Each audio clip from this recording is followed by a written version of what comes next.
Saudações, pessoas! Sejam bem-vindos a mais um episódio do Vira Casacas Podcast.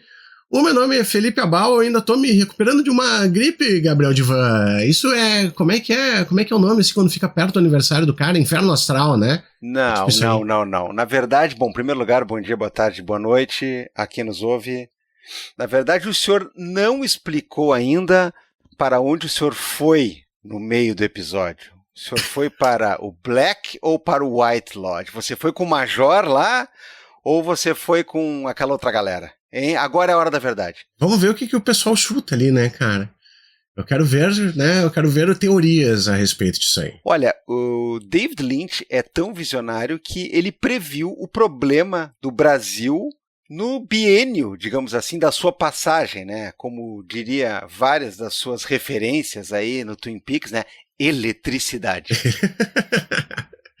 Muito bom, Gabriel. Meu amigo, temos alguns salves aqui. Posso mandar salves aqui pro pessoal antes de a gente ir pro nosso episódio? Mas é claro que pode, mais do que deve. O nosso amigo Rodrigo Bezerra, lá nos comentários do Spotify, ele pediu um salve, assim, sabe? Foi bem tranquilo, daquele tipo, manda um salve pra mim. Então, salve pro Rodrigo Bezerra.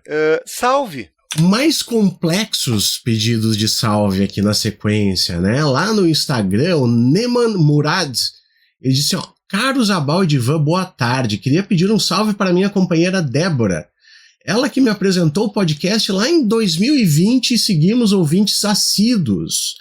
Vocês nos acompanharam ao longo desses e foram fundamentais para mantermos a sanidade durante a pandemia. Esse salve é mais que especial porque ano passado ela foi aprovada no Ministério Público do Rio Grande do Sul, Gabriel Divan, e agora está um pouco mais perto de vocês. Eu aproveito para pedir um salve para a nossa caramela Brigitte, que já está preparadíssima para o inverno do Sul. Débora, eu tenho uns favor para pedir aí depois. Não, grande salve, cara. Vai facilitar com aquele nosso termo de ajustamento de conduta. Mas um grande salve, a gente tem aqui não um carinho especial, a gente tem carinho especial por todos os nossos ouvintes, mas a gente tem, digamos assim, uma nota especial com a galera que diz que a gente ajudou em momentos difíceis e vocês nos ajudam em todos os momentos difíceis, que são muitos na vida. Mas são menos difíceis, por isso. É verdade, então um grande salve pro Neman, pra Débora e para a Brigitte, então, né? Tomara que esse ano tenha inverno aqui no sul, né? Vai estar meio complicado, às vezes não tem inverno mais, assim. Cara, é fora de hora tudo. Eu sou por abolir da educação básica o ensino das 4 estações. Isso aí é só uma música do Sandy Júnior e deu. O Antônio Lucas Alves, lá no Instagram também, ele manda: salve pessoas, sou ouvinte de vocês há algum tempo e eterno compartilhador da palavra do Vira. Dito isso, me dou o direito de uma mensagem grande e de pedir alguns salves. Sou psicólogo preto de esquerda em Maringá, pensa a tortura. Pô, força, amigo, força. Eu e duas amigas também merecem um salve, a Ana Júlia e a Flaviane.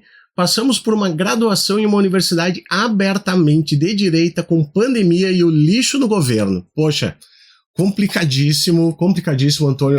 Grande salve pra vocês. Merece. Agora, é engraçado que com eles aí soma mais uma amiga e todas as pessoas que eu conheço de Maringá são muito legais. Tem pessoas legais, em todos os lugares tem, Gabriel. Por isso aquele negócio, né, choveu em São Paulo, se fuderam, é isso aí. Porra, cara. Claro.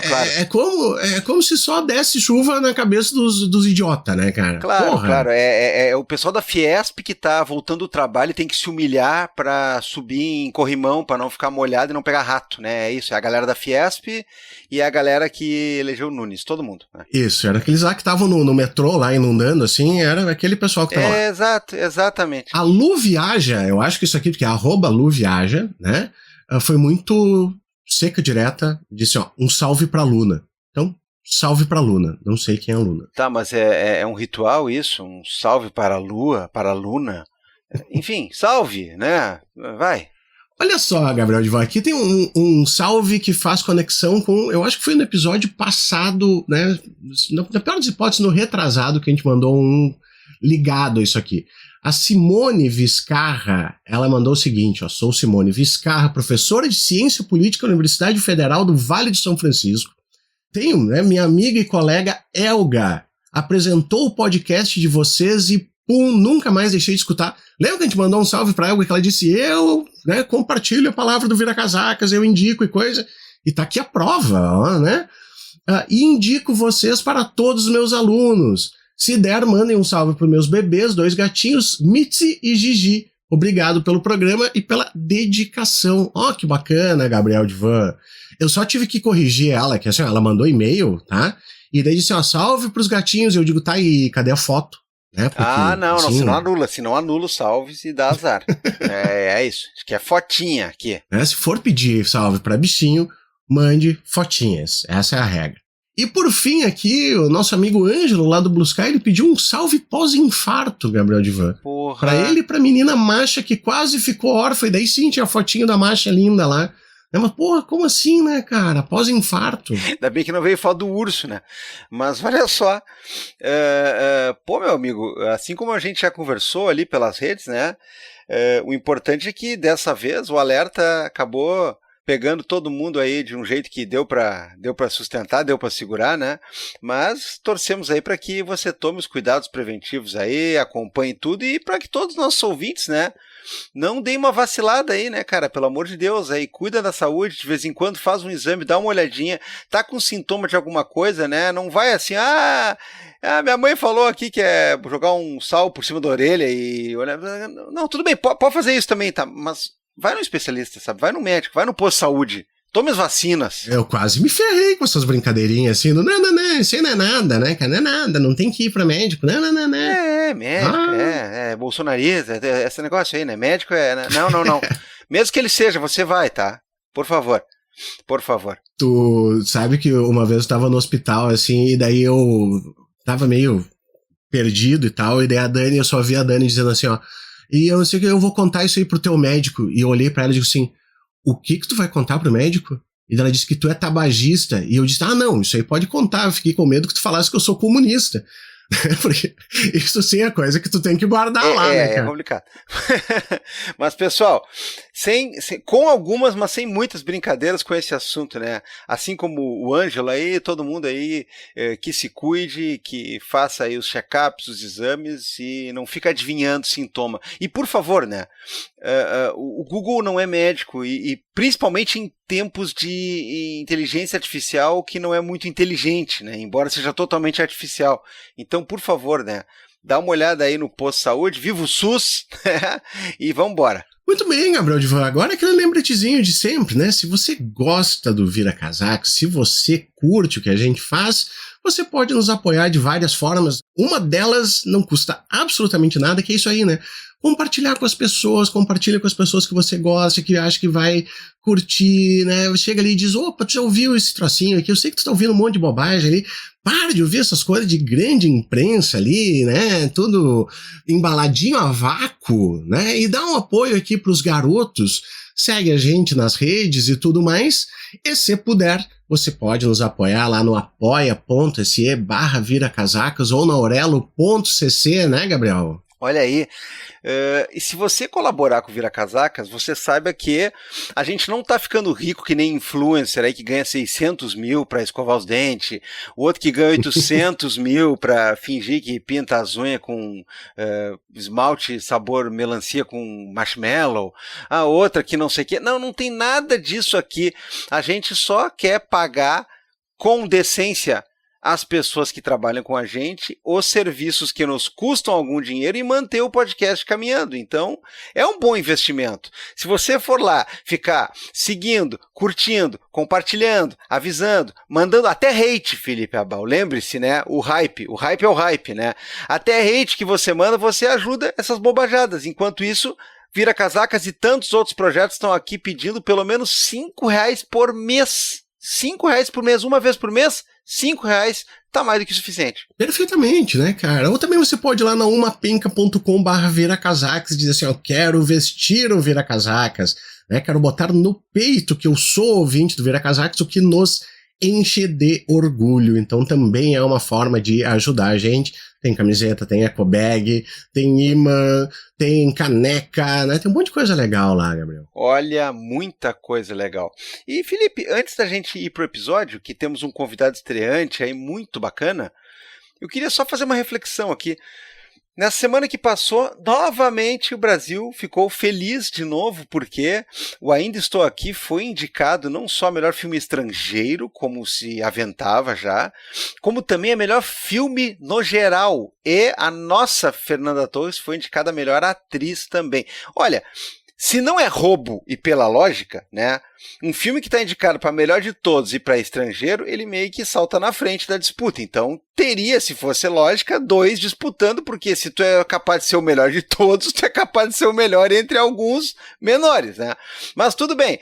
O fato é que criou-se novamente aquele elo que a gente costuma dizer que é o elo cooperativo, é o elo de diversão, é o elo de afeto, de sentimento, muito bacana, que também se criou há não muito tempo atrás para homenagear a vida e a obra do nosso também homenageado de hoje, que nós vamos falar sobre ele bastante. Então, é uma reflexão muito simples aqui. A gente viu ela sendo feita também, tem até uma quase semelhança ou quase igualdade no nome do nosso episódio de hoje, com um artigo que ficou muito popular nas redes, que está muito bem escrito, da Ieda Marcondes, sobre o David Lynch. Eu vou dizer que eu me aventurei um pouco a falar, talvez, assim, de raspão, um pouco sobre isso lá no meu blog. Sim, blogs existem, Viva Blogs, né? O fato é, o cara que está reclamando demais e o cara que está choramingando demais quanto a algumas coisas, ele está perfeitamente adequado a, adivinha o quê? A lógica do capital. A lógica do capital.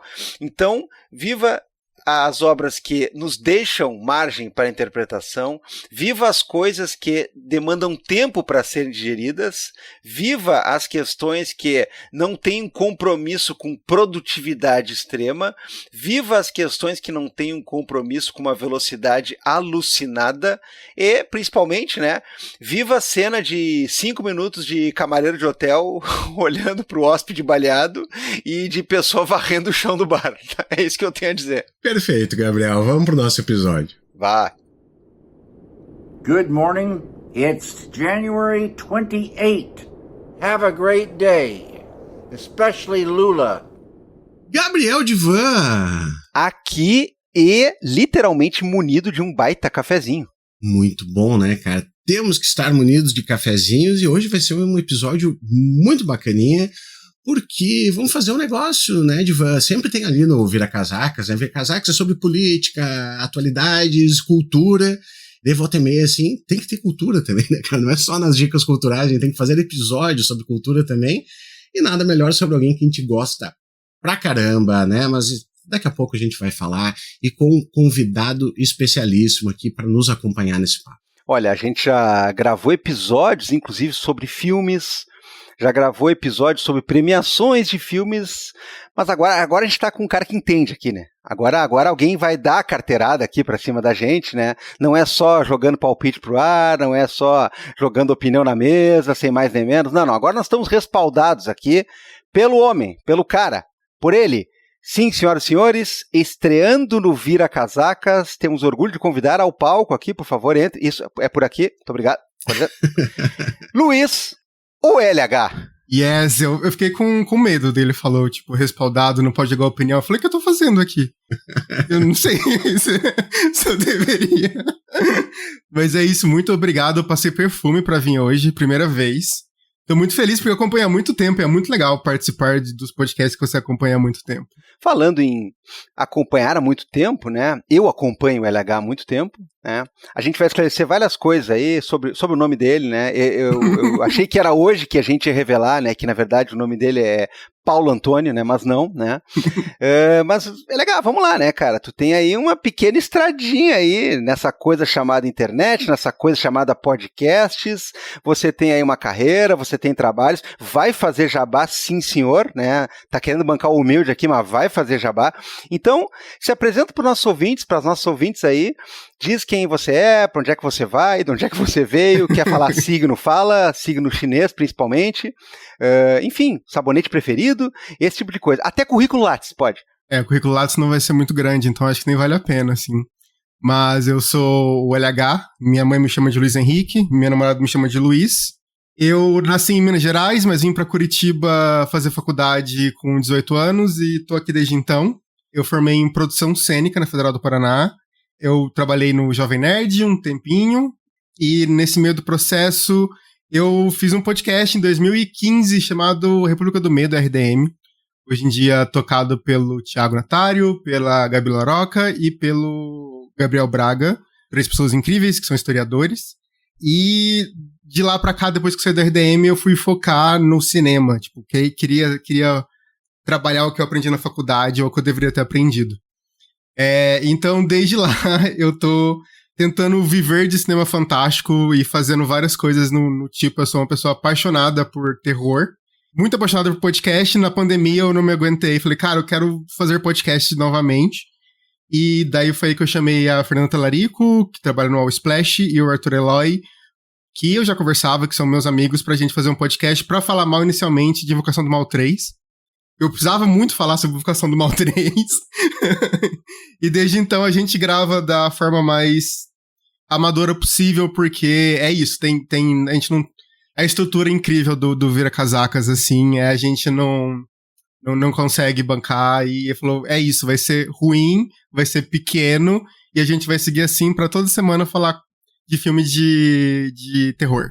Como eu falei, eu sou cineasta, eu fui um dos ganhadores do Festival de Melhor Roteiro em Curitiba 2023, com roteiro de longa, que é um filme de terror e tal, a gente vai falar de gêneros, mas eu vou, enfim, é um drama de terror. E eu tô agora estreando um curta feito a partir da lei municipal aqui de Curitiba, que também é um filme de terror. Ele é uma inspiração, ele não é uma adaptação de um conto Lovecraft, um modelo de Pickman. Então, ele vai ter 3 estreias aqui em Curitiba ainda a confirmar, mas a gente já tá vendo festivais pra ele passar e tal. O filme tá pra sair esse ano. Pois é, Felipe, eu diria que é um momento interessante, né, para a gente receber aqui e trocar uma ideia com quem tem filmes estreando em festivais e tudo mais, porque uma das coisas que eu queria jogar nesse Vira Casacas entre as homenagens fanáticas que faremos é justamente o fato de que a gente conversava há 2 programas atrás sobre a questão do trabalho, sobre a questão da cooperação, criando nichos e criando vibrações e criando possibilidades de se pensar, até mesmo, né, outras formas de viver e estar no mundo. E a gente sempre lembra que nessas redes sociais, principalmente, a gente acaba fazendo, na maioria das vezes, até de forma involuntária, assessoria, né, de imprensa para gente que não merece, para assuntos que não merecem, para coisas que não deveriam merecer. E a gente tem visto aí nas últimas semanas pelo menos 2 grandes focos de comoção que foram bastante notáveis, mesmo para quem não dá muita bola para estas áreas e para essas coisas e para essas pessoas, né? Tanto a premiação no Globo de Ouro, quanto as indicações do Ainda Estou Aqui e da Fernanda Torres para os Oscars desse ano, como o falecimento deste jovem senhor, né, do qual vamos falar hoje, geraram uma onda muito interessante nas redes de homenagens, de confissões, de pessoas querendo participar de alguma maneira e participar num sentido muito bacana, positivo, às vezes mais choroso, às vezes mais engraçado, mas todo mundo cooperando e todo mundo olhando para a mesma direção. O Vira Casacas hoje, então, ele é, na verdade, uma gigantesca homenagem à vida e obra de David Lynch, né, que nos deixou recentemente, mas que deixa com a gente esse legado impressionante. E nós temos muita coisa para debater sobre fases da carreira dele, sobre coisas e modos de trazer essas coisas que ele utilizava. Dá para entrar em algumas questões até mesmo um pouco divergentes ou polêmicas, né, se é que teremos essa pretensão de falar sobre significados, e será que isso interessa, né, no que ele era também muito famoso, né, por não deixar barato, não deixar de graça pra gente. Então estamos aqui para conversar sobre isso tudo. Mas eu não poderia deixar de fazer uma primeira pergunta pro LH, né? Já que ele chegou a começar o Não Apaga a Luz para falar mal de Invocação do Mal 3, eu queria perguntar para vocês dois, na verdade, né? Todos os filmes de Casa Assombrada que supostamente são baseados em eventos verídicos, eles são todos iguais. Então, a minha pergunta é o seguinte, Fantasma é uma franquia? Assim, é tipo Quem Disse Berenice? É tipo Starbucks? Eles fazem a mesma coisa em todas as casas? As situações são as mesmas? As soluções são as mesmas? As que dão errado são as mesmas também? É uma coisa muito impressionante. A gente brincou uma vez no Não Apague a Luz que Invocação do Mal não se criaria no Brasil porque todo mundo tem uma rudinha em casa, um sal grosso. Então esse tipo de fantasma não funciona aqui. Mas eu acho que a gente pensar em fantasma desse tipo que a gente conhece, sim, eu acho que sim. Eu acho que eles seguem um padrão que tem um protocolo. Que tem um protocolo que tem que ser estabelecido. Eu acho que, tipo, Poltergeist, que tipo assim, olha, então, aqui é assombrado porque tem um cemitério indígena aqui embaixo, né? E daí, então, a gente vive a partir desse protocolo. E aí o próprio Exorcista, né? O Exorcista falou, tipo assim, é assim que faz filme de possessão. E desde então todo mundo tenta fazer igual, a não ser que seja uma outra cultura. Tipo, sei lá, a Medium, que eu acho que é de 2018, 19, não lembro. E daí eles pegam toda a cultura deles, asiática, e eles fazem um filme de possessão baseado no que eles entendem sobre religião, mas mesmo assim com esses cacuetes daquela possessão da Linda Blair ali. E eu acho que filme de fantasma é a mesma coisa, assim, sabe? A gente pega o que deu certo naqueles espaços e tenta trazer pro que a gente tá pensando numa história. Olha, eu vou dizer uma coisa. Eu acordei esses dias com barulho na cozinha e fui ver o que era. E quando eu liguei a luz, qual não foi minha surpresa?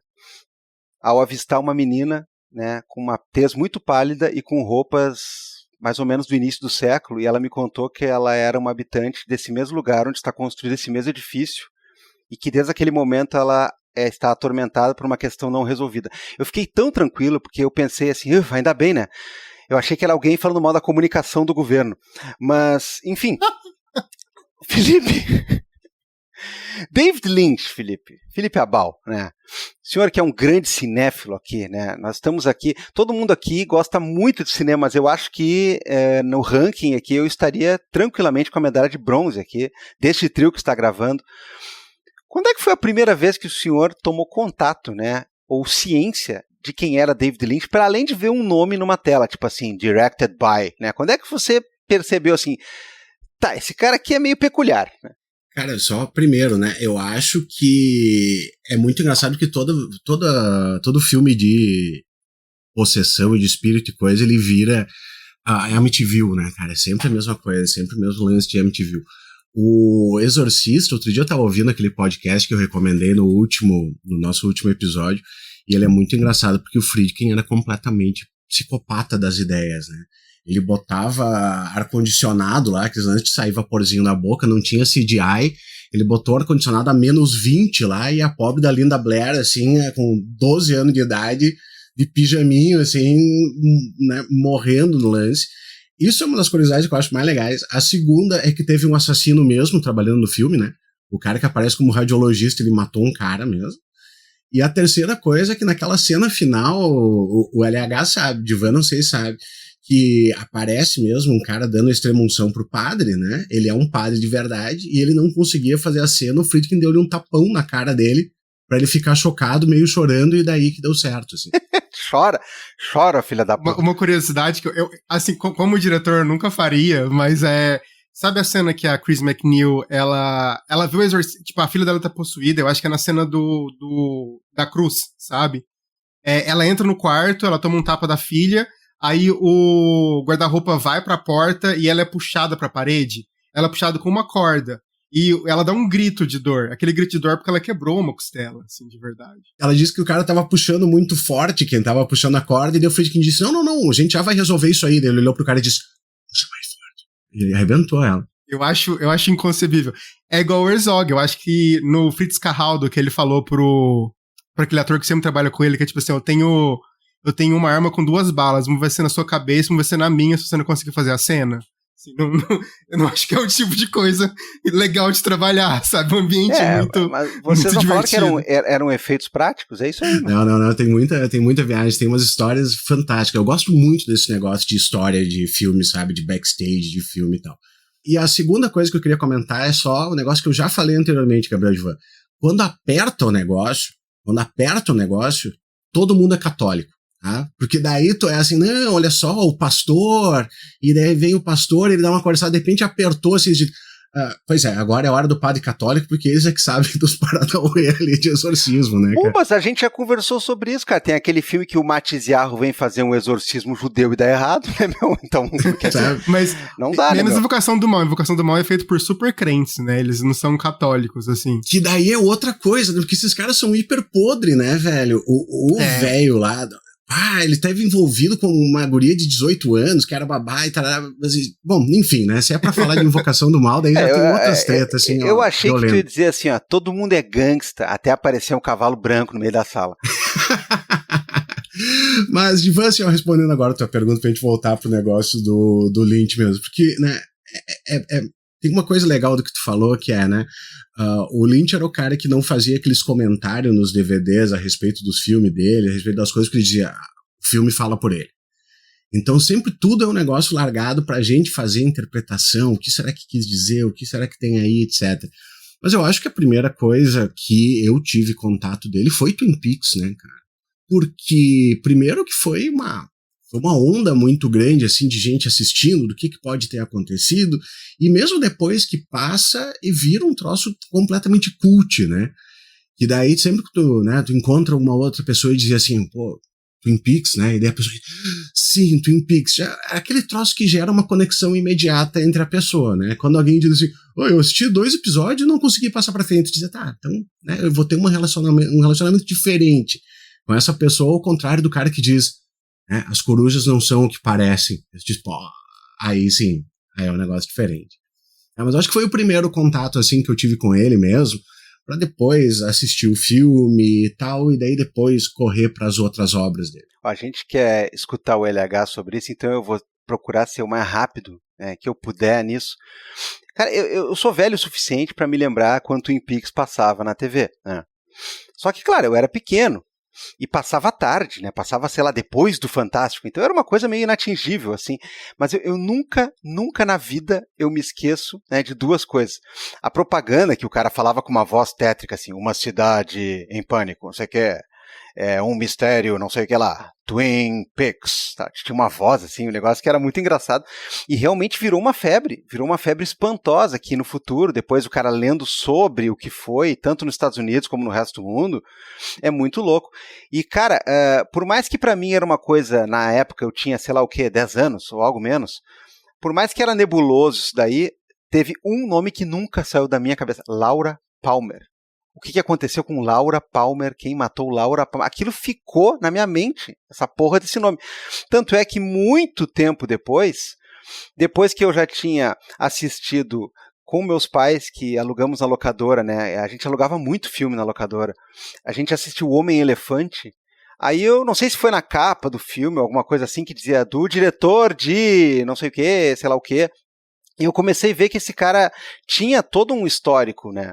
O Homem-Elefante é de 80, eu devo ter visto em alguma coisa 90 e pouquinho, sei lá. Aí já tinha todo um background, assim, ele já tinha ganhado a Palma de Ouro com o Wild at Heart, já tinha havido tudo isso. Aí eu comecei a dizer, poxa, o cara tem muita coisa muito bacana. Aí quando eu me dei conta, eu digo assim, pô, cara, esse negócio Twin Peaks deve ser legal, né? Vou matar essa saudade, vou tentar entender o que era aquilo que eu só via propaganda.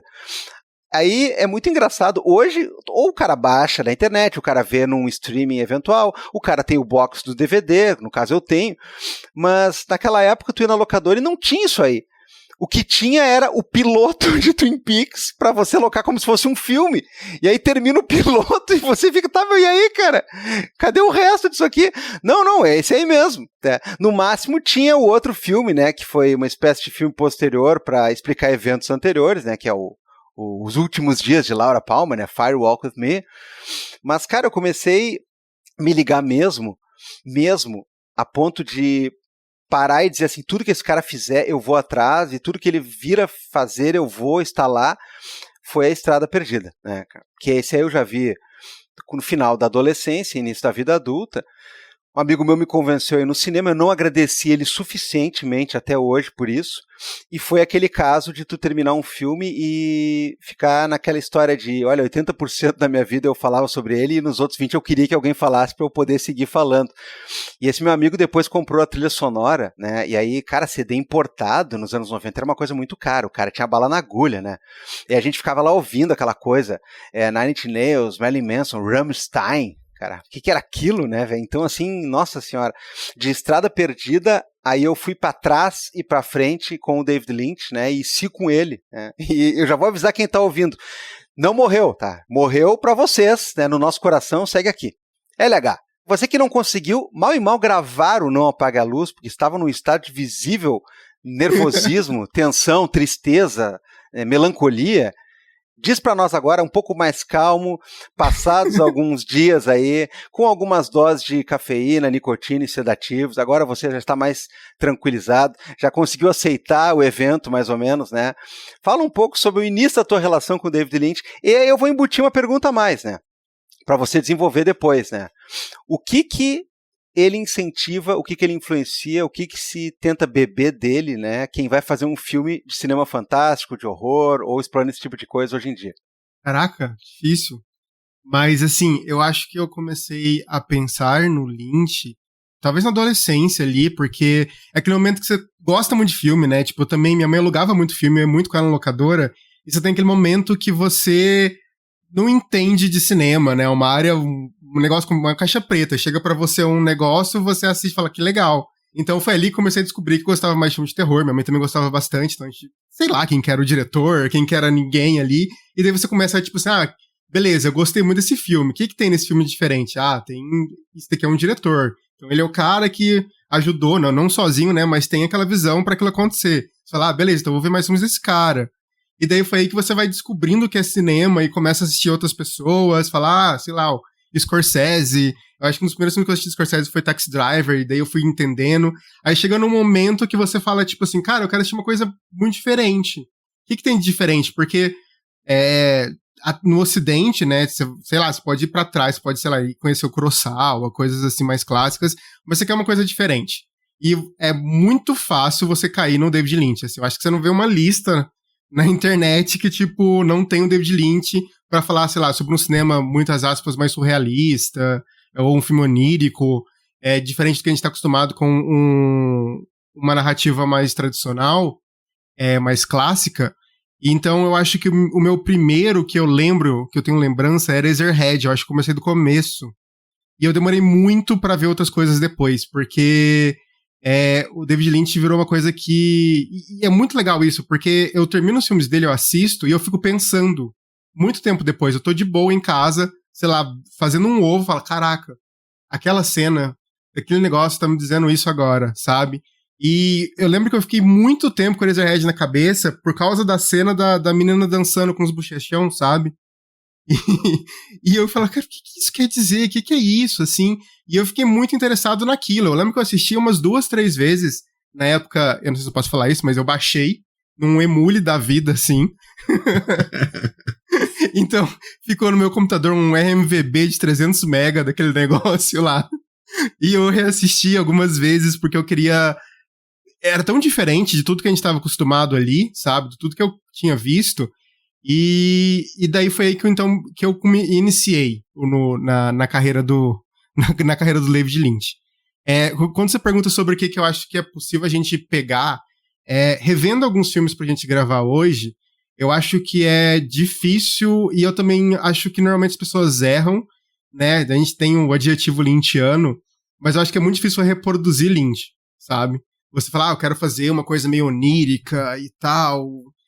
Eu acho que, pra mim como cineasta, vem muito da ideia do tipo, eu não preciso explicar as coisas, eu acho que as pessoas vão ter ideias diferentes, todas elas podem ser interessantes. E eu gosto de levar isso. Eu não acho que é uma boa a gente, como cineasta, como autor, eu cravar que minha obra de ficção é sobre, sei lá, pandas morrendo, assim. Eu quero que as pessoas que veem aquilo vão ver signos e vão ter significados, e a partir das vivências e referências delas, elas podem ter visões diferentes sobre aquilo.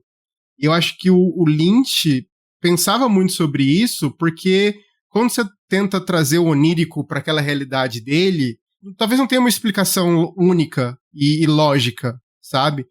E todo esse seu background, né, todo esse seu arcabouço vai te trazer uma resposta diferente. E eu acho que, pra mim, é o que mais ficou preso todos esses anos assistindo os filmes. Agora, eu especialmente quero ouvir o Felipe falando sobre isso, porque eu sei que ele é muito indignado com essa circunstância, né? Todos nós somos, mas ele talvez seja mais, né? Cara, numa era em que eu poderia falar só de cinema, tá? Mas eu vou falar de tudo, de literatura, falar de política, falar de filosofia, falar de pessoas tentando colocar assuntos em suas relações cotidianas, numa era em que todo mundo parece que desceu um degrau na inteligência e precisa de todas as explicações possíveis para absolutamente tudo. Como pode um cara que foi ficando cada vez mais surreal, cada vez mais hermético, sob um certo sentido na carreira, como é que esse cara ainda é tão adorado e como é que as pessoas gostam tanto? Porque ele poderia ser objeto de uma raiva e de um ódio e daquelas acusações, né? A acusação de pedantismo e a acusação de o cara ser pseudo-intelectual, ela sempre vem de pessoas que não conseguiram, geralmente, alcançar o que o outro estava dizendo, e que o cara acusado de pseudo alguma coisa, ele geralmente é essa coisa, mas não ao agrado de quem está falando. O Lynch poderia ser um dos caras mais odiados do mundo, mas até nisso ele triunfa, porque quem ama, ama. E quem não ama não fica irritado, né? Geralmente faz piada com o fato de que ele coloca essas coisas desse tipo. Embora eu acho que muitas têm uma lógica e têm uma explicação, sim. A gente está falando de um cara que folcloricamente não explicava os próprios filmes e tem coisas que são maravilhosamente corajosas, né? O próprio Estrada Perdida que a gente falava, né? Pelas tantas a história dá uma guinada, o ator principal muda de rosto, a história muda de tom, tudo muda e pronto. Né, para não ficar falando só, né, de Mulholland Drive, né, da suposta divisão ao meio que tem história, ou do Inland Empire, que, enfim, vai ser outro departamento aqui sobre o qual a gente vai falar. Cara, o Lynch, Felipe, não explicava nada. E pronto.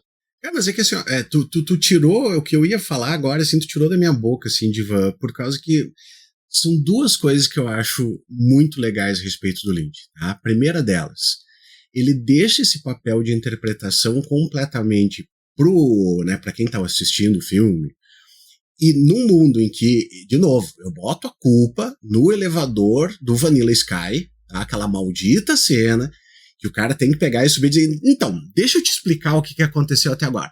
Vai se fuder com esse tipo de coisa. Eu odeio toda a utilização de elevador do Vanilla Sky possível, tá? Ele é um cara que diz assim, não, meu amigo, o que bateu pra ti, assim? O que foi? Né? O que pegou? E a segunda coisa, Divan, que eu queria trazer é o seguinte, ó, que eu peguei aqui da fala do LH, inclusive.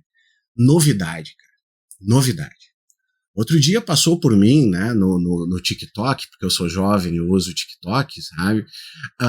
O cara dizendo, então, aqui estão as músicas indicadas a melhor música de 2025 pro Grammy. Eu já falei também isso aqui. Eu parei de ouvir música em 2005, tá? Mas daí eu digo assim, vamos ver o que tá rolando aqui assim. E eu não perdi nada. Desculpa os fãs de quem for indicado. Porque não tem nada de novo. Não tem nada de novo. Quem ouviu coisas, né, pra trás, quem ouviu coisas... Eu não tô falando que eu sou o grande conhecedor de música nem nada do gênero, mas assim, ó, as coisas ficam se repetindo. Filme é a mesma coisa. Sabe? Outro dia, agora que me veio na cabeça foi... Tava assistindo aquele Robô Selvagem, que agora vai concorrer ao Oscar de melhor filme. Muito bonito, muito bonito, muito bonito, gente. Mas assim, ó, é a mesma história de sempre. É uma história de patinho feio, é uma história de superação, é uma história de mãe e filho. É a mesma coisa. Agora, se tu pega ali, né, vou procurar aqui na listinha que era uma coisa diferente. E por diferente, meu amigo, eu imagino que você queira algo que vai te impactar.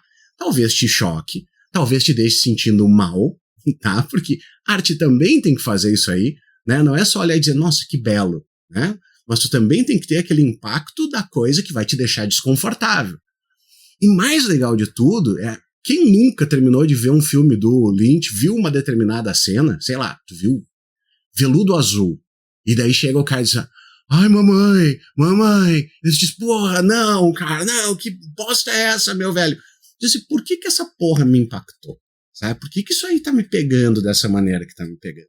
Não é porque o Lynch colocou isso aí, que depois eu quero entrar nisso aqui, mas isso aqui eu vou guardar pra depois, tá? Da cena de sexo desnecessário, né? Dessa pegada ali da juventude ali, mas deixa pra depois, porque senão vai esgotar todos em uma vez só. Mas assim, ó, queria dizer, não é, o Lynch botou isso aqui e me sentiu. Eu tava assistindo Mulholland Drive e apareceu alguém de trás do muro e o cara morreu, assim, deixa assim, porra, que merda é essa? É esse tipo de coisa, exatamente, que assim, é o diferente. Isso aqui é o que tira da curva. Não é o mesmo filme, ele não tá seguindo muito norma de roteiro, de como é que tem que ser exatamente, da linearidade, etc, né? Então, isso é a coisa mais bacana, gente. E o que é mais impressionante, até a gente falou do Friedkin, né? E o Friedkin tem todo aquele negócio de estar daquela nova Hollywood, bababá, que foi decretada a morte da novidade em 1980, e me parece que o Lynch é um dos poucos que chegou e disse, morte, não morreu, dá pra fazer, numa década desgraçada, assim, que é a década de 1980, cara, né? Ele é um cara que puxou um monte de coisa diferente.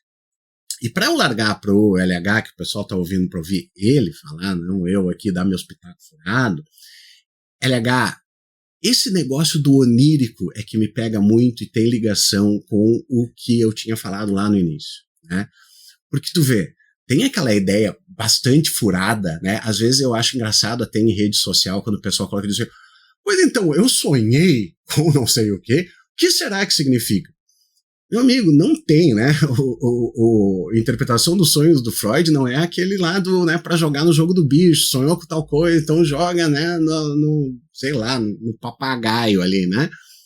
É tudo muito pessoal. E me parece, né, quando se fala assim, o Zizek, depois eu vou recomendar um livro dele que ele fala sobre o Lynch, ele diz assim, não é que os filmes do Lynch eles sejam como um sonho, mas ele vai colocar exatamente aquela questão da fantasia que estrutura a realidade, né? E isso é muito legal, porque assim, eu acho que muito do estranhamento que a gente tem com filmes do Lynch, né? E aqui, Gabriel Divan, aquele negócio, né, do Weird and the Eerie, né? Que o cara pega e puxa assim e diz, cara, esse esquisito me é familiar. Porque esse lance, cara, a coisa que mais me pega sempre dos filmes do Lynch, sempre me pega, é o seguinte, é a mesma sensação que todo mundo já teve num sonho de dizer assim, sonhei com fulano, mas não era fulano. Saca? Aquela ideia assim, poxa, eu sonhei com a minha namorada, sonhei com a minha mãe, sonhei com meu pai, mas não era o meu pai. E é exatamente esse estranhamento que sempre tem, porque tu diz assim, o vilão dos filmes dele, tá, mas ele é um vilão, mas ele é tão escrachado que ele não parece um vilão de verdade, né? Mas a Laura Dern, ela é tão mocinha que ela não parece ser tão mocinha assim. E esse estranhamento é o que é assim, por isso que é difícil de reproduzir. Não é um negócio daqueles filmes hollywoodão, de o cara diz, olha, você está na frente de uma pintura, e daí coloca tudo meio psicodélico e diz, é um sonho, sabe? Não, o sonho não é esse negócio do, estou voando. O sonho é esse negócio que depois tu acorda e diz, por que aconteceu isso aí? Quem que era essa pessoa se não era essa pessoa? Tinha a cara de fulano, mas na verdade eu tenho certeza que era outro, né? Então, assim, eu acho que ele é muito diferente de N outros filmes que tentaram, né? Isso aqui é como se fosse um sonho. O dele é esse estranhamento, é essa sensação esquisita, é esse ruim que dá no final. Então, isso é que diferencia demais pra mim. É diferente, é novo, tanto que quando ele fez aquele filme, agora até me fugiu, Uma História Real, né? Tu disse, é um filme normal, sabe? Te diz assim, tipo, cara, não é o que eu queria do Lynch, sabe? Porque é um filme da Disney. Assim, então, é esquisito, né? Porque o que tu quer é esse diferente, é esse esquisito, é isso aí. Então, né, até... Sempre acontece aquele lance, né, mas eu não gosto do Lynch, eu não vou ouvir o episódio. Não, cara, dá uma escutada, assim, até pra, de repente, ir com uma mentalidade diferente pra assistir, porque ele não vai te entregar de bandeja essas coisas, né, legal.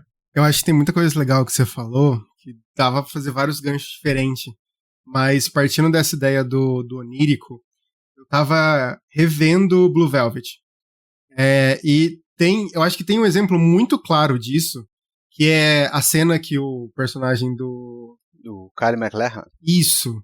Ele entra no apartamento e daí tem o cara morto sem orelha e o cara que matou ele parado, também como se ele tivesse morto. E daí o vilão entra depois, ele tá escondido. É tão estranho aquilo, sabe? Tipo, primeiro que vem um monte de pergunta, tipo assim, por que ele tá meio que parado em pé, como se estivesse morto? Quem são aquelas pessoas? Por que o cara tá com a cabeça enfaixada, sabe? E tem uma live do Jorge Furtado, do BR Lab, assim. Se você procurar Jorge Furtado BR Lab, vai aparecer. Jorge Furtado Sonhos, que é o Jorge Furtado fazendo um manifesto sobre como ele odeia sonhos em filme. Eu também detesto sonho em filme, porque vem muito nessa ideia do tipo, o sonho é um seu subconsciente contando alguma coisa, então ele precisa, não é a questão de ser calcado na realidade, mas aquilo tem que ter um significado para aquele personagem, para te contar uma coisa que vai acontecer mais pra frente, ou pra te contar uma coisa do passado que ele não lembra, e normalmente é chato, normalmente porque não é um sonho, é só um medo de atingir não o onírico em si, mas o inconsciente. O inconsciente, pode ser, sim, o inconsciente eu acho que é um caminho, mas eu ia falar, tipo, do surrealismo em si, porque, às vezes, quando a gente fala o Lynch, ele também tem umas questões surrealistas, eu acho que as pessoas pensam muito, sei lá, em Um Cão Andaluz, sabe? E não é por aí, talvez seria mais pro Anjo Exterminador, tipo assim, por que as pessoas não conseguem sair daquela sala, sabe? Então, eu acho que as perguntas são mais interessantes do que você achar as respostas nesse caso. E eu acho que isso torna as coisas mais únicas e diferentes lá dentro daqueles filmes. Tem uma coisa que eu gosto muito da Estrada Perdida, que é o guarda indo ver a cela, ele vê a cela e fala, meu Deus, aconteceu uma coisa aqui. Ele vai e chama o chefe, tipo assim, eu preciso te mostrar uma coisa que aconteceu. E daí tem uma pessoa completamente aleatória dentro da cela, sabe? E de onde veio? Daí o filme se passa a partir disso, e ele não vai te explicar exatamente o que aconteceu ali, sabe? Mas é tão marcante esse pequeno plano ali, essa ceninha, que fica engraçado e surreal e meio onírico, sabe? Porque eu acho que bate muito no que você comentou sobre a ideia do tipo, de ser diferente de uma forma que ele não tá explicando. Ele tá sendo diferente e você vai ter várias interpretações disso. E quando a gente fala de hoje em dia, da questão de ser muito parecido, de tudo ser muito igual, eu acho que bate é não difícil não bater na Disney e na Marvel nesse caso, né? Mas eles têm uma das maiores culpas que a gente fala sobre a ideia de que hoje a gente tem que ter certeza que o filme vai render dinheiro, sabe? Que o filme vai dar, tipo, muito lucro. Então, sei lá, se Vingadores Ultimato ele teve aquela fórmula que deu muito certo, a gente precisa replicar de alguma forma no próximo filme de herói que vai sair. Então parece que você não tem mais espaço pra criar essas formas diferentes. Até o próprio David Lynch, depois de Duna, onde ele nem conseguiu fazer o último corte, o Lynch mesmo não tem muito filme depois, assim, que a gente vai ver, tipo, vai ter filmes, mas eles são espaçados, né? E é um ponto fora da curva por ser o nome que ele tem, mas essas pessoas dos anos 70, né, que ele fala como a geração, aquele livro lá, como a geração Sexo, Drogas e Rock'n'Roll mudou Hollywood, sei lá, tipo, o próprio George Lucas, o Spielberg, o Scorsese, como hoje em dia essas pessoas não têm tanto espaço como eles tinham antes por causa dessa mesma fórmula que a Marvel tá prezando de, tipo, antigamente a gente tinha uma visão de, tipo, grandes saltos diferentes, né, grandes desafios podem trazer grandes dinheiros. E hoje em dia parece que, não, assim, eu preciso fazer o que deu certo pra ganhar ainda mais dinheiro, porque eu vou investir mais em marketing, e as pessoas vão comprar mais boneco, e vão comprar mais potinho da Duna, que parece outra coisa. E é isso, assim, então por isso que é muito difícil você criar, hoje em dia também, esse tipo de cineasta, e falando em Hollywood, sabe? Se a gente for pra outras partes do mundo e Brasil, o bagulho vai ser mais embaixo. E ali, então, você não tem muita gente hoje criando essas coisas diferentes, sei lá, tipo, pensando por alto, eu acho que eu diria, sei lá, tipo, o próprio Robert Eggers, que lançou agora o Nosferatu, que agora para ele tá preso nos porões, eu acho que da Universal, que já vai sair Lobisomem também, parece que ele entrou nesse espaço de que ele acharam uma fórmula onde ele se encaixa e ele consegue fazer dinheiro com aquilo, assim.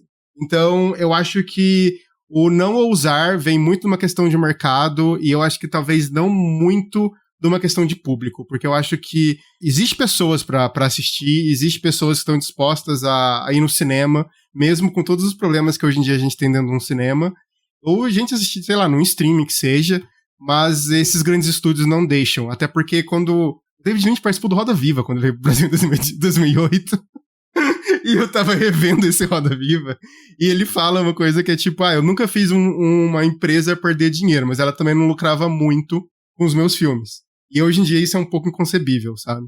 Olha, eu ia dizer que eu passei toda a vida repetindo a mesma coisa, né?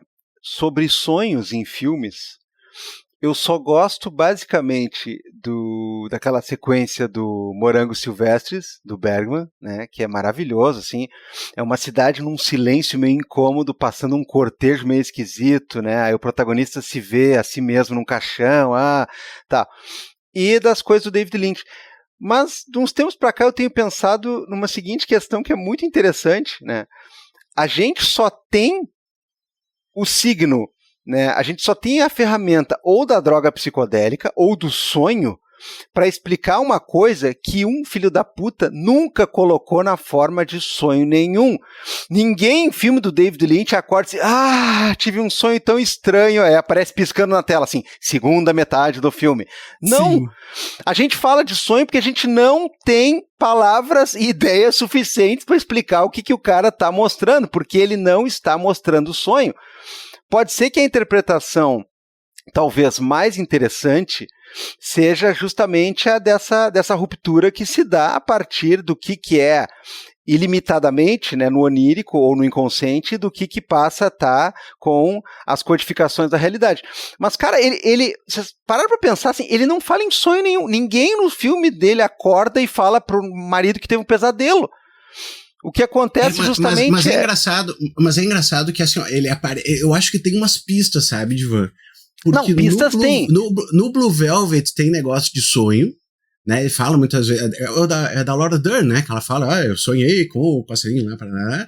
E no Mulholland Drive mesmo, né? Que tem um negócio, antes dessa cena do Blue, né? Do aparecer atrás, tem o cara que diz, então eu tive um sonho, eu tava aqui, e tu tava lá, e daí, então eu acho que tem umas pistas até. Não, essas menções a sonhos, né? Aliás, a do Mulholland Drive é maravilhosa, porque o cara fala exatamente o que deu medo dele no sonho, e ele não precisa nem acontecer o susto, o ir dele caminhando, já tremendo, já sabendo que vai acontecer uma coisa que ele sabia que ia acontecer, aquilo é maravilhoso. Mas o que eu digo assim, essas divisões básicas que se faz assim, olha, no filme tal, até o minuto 53 é o sonho da loira, depois é a parte que...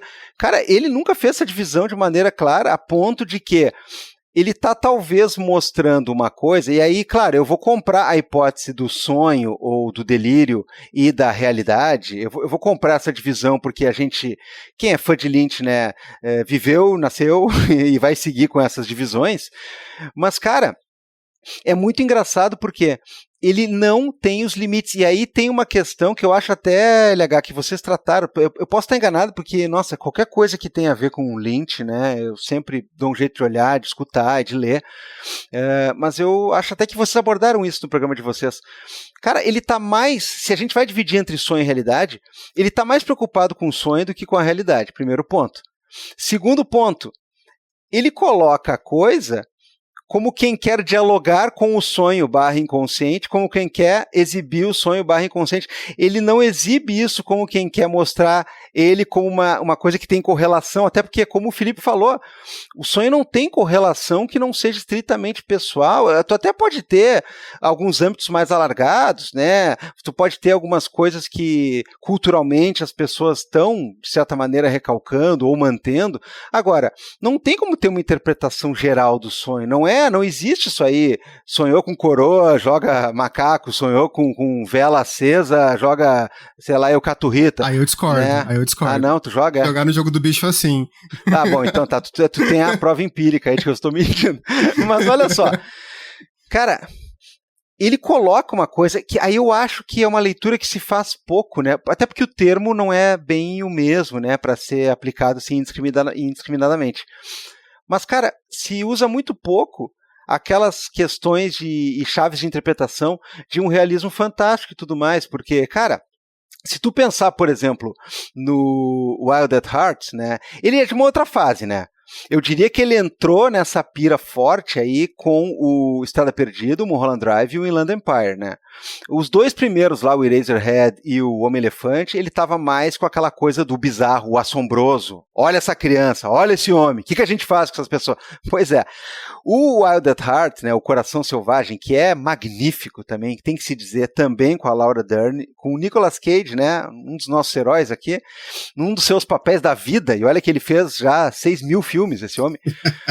Aquilo lá é muito mais uma coisa palatável, mas ele deixa mais claro esse tipo de coisa, porque o Nicolas Cage conta umas histórias mirabolantes, né, onde ele era o herói, onde ele fazia, acontecia, pegava umas mulheres, e a esposa dele fica olhando, nossa, você fez isso, ó, e aquela coisa, eles estão na estrada, e a bruxa, tem uma bruxa do Mágico de Oz perseguindo eles no filme, e cara, ele não é um delírio, não é que o cara tomou um ácido e tal e viu uma bruxa, não sei o quê. Não, cara, havia uma bruxa, velho. E não havia também, sabe? É esse tipo de coisa.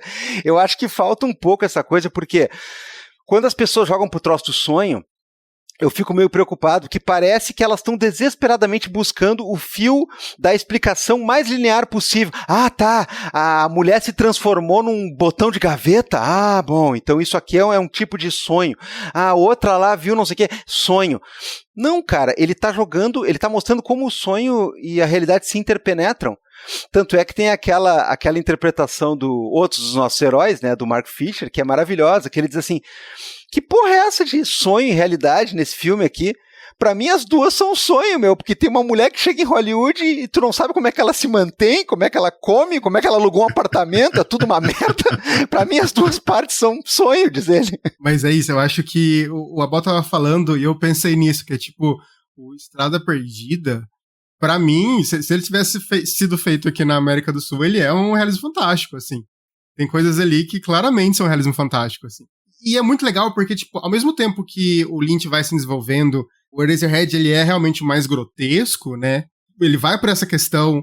Ok, tem muito do David Lynch ali, né? O primeiro filme dele. E daí, aproveitando pra falar um pouquinho dessa questão de como ele foi feito, o roteiro do Eraserhead tem, tipo, 26 páginas, assim. Que é, tipo, teoricamente, dava, sei lá, 30 minutos filmados, 26 minutos filmados, assim. Como que ele conseguiu... E daí, a média dele, ele falou que queria fazer um filme de 42 minutos. Como ele fez isso virar 80, ninguém sabe. Mágica. Mas, indo pra mais adiante, assim, eu acho que quando a gente pega, por exemplo, a diferenciação entre os filmes, né, que eu acho que vem essa questão do realismo fantástico dentro do Estrada Perdida, indo pro Blue Velvet, né, pro Veludo Azul, ele pega o noir e ele trabalha o fantástico dentro do gênero.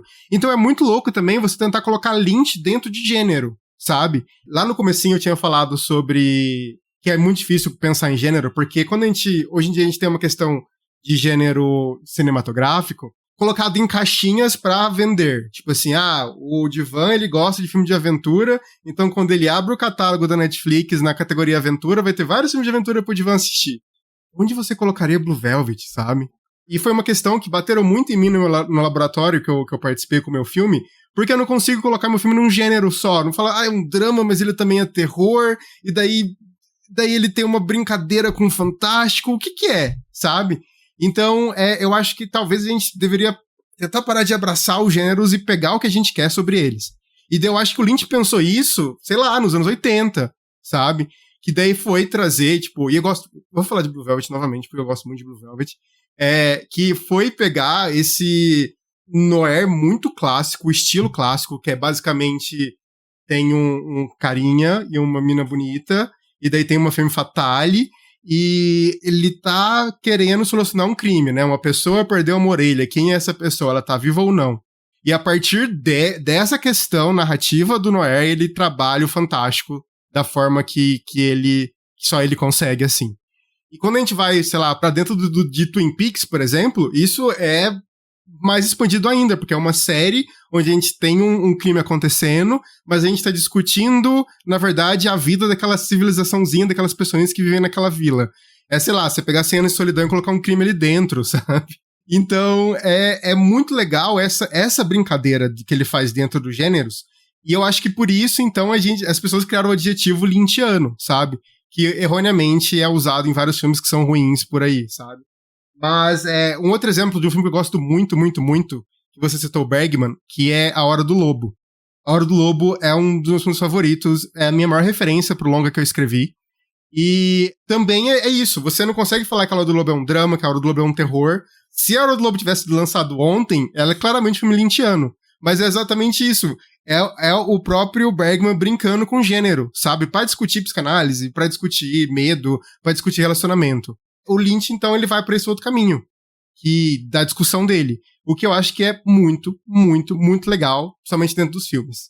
E é importante, né, igual o Abel falou, o Straight Story, né, é o único filme do Lynch que é da Disney, e é um filme bem linear. Mas eu acho bonitinho, eu acho um filme bem bonito.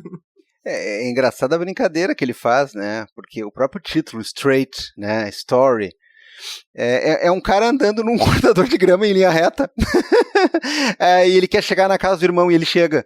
E quando eu tá descobri lá que era uma história real, eu fiquei em choque. Tipo assim, um cara realmente andou no corredor de grama. Velho, assim, então é uma coisa do tipo assim, tá, pessoal, eu fiz inclusive um filme tão linear, mas tão linear que ele se passa numa estrada em linha reta, com um velhinho andando em linha reta pra chegar num lugar onde ele efetivamente consegue.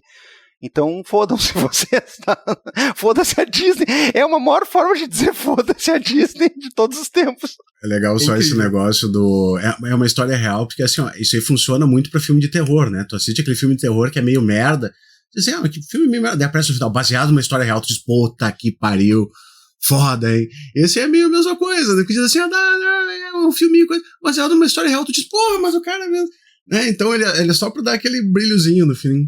Só pra terminar, eu acho que daí a gente cai no Cidade dos Sonhos, onde basicamente ela tá discutindo o sonho americano, né? Que é isso que você falou do Mark Fisher, do tipo, como que ela paga tudo isso, sabe? Não, as pessoas aceitam muito bem, assim, não, a metade do sonho é muito louca, né?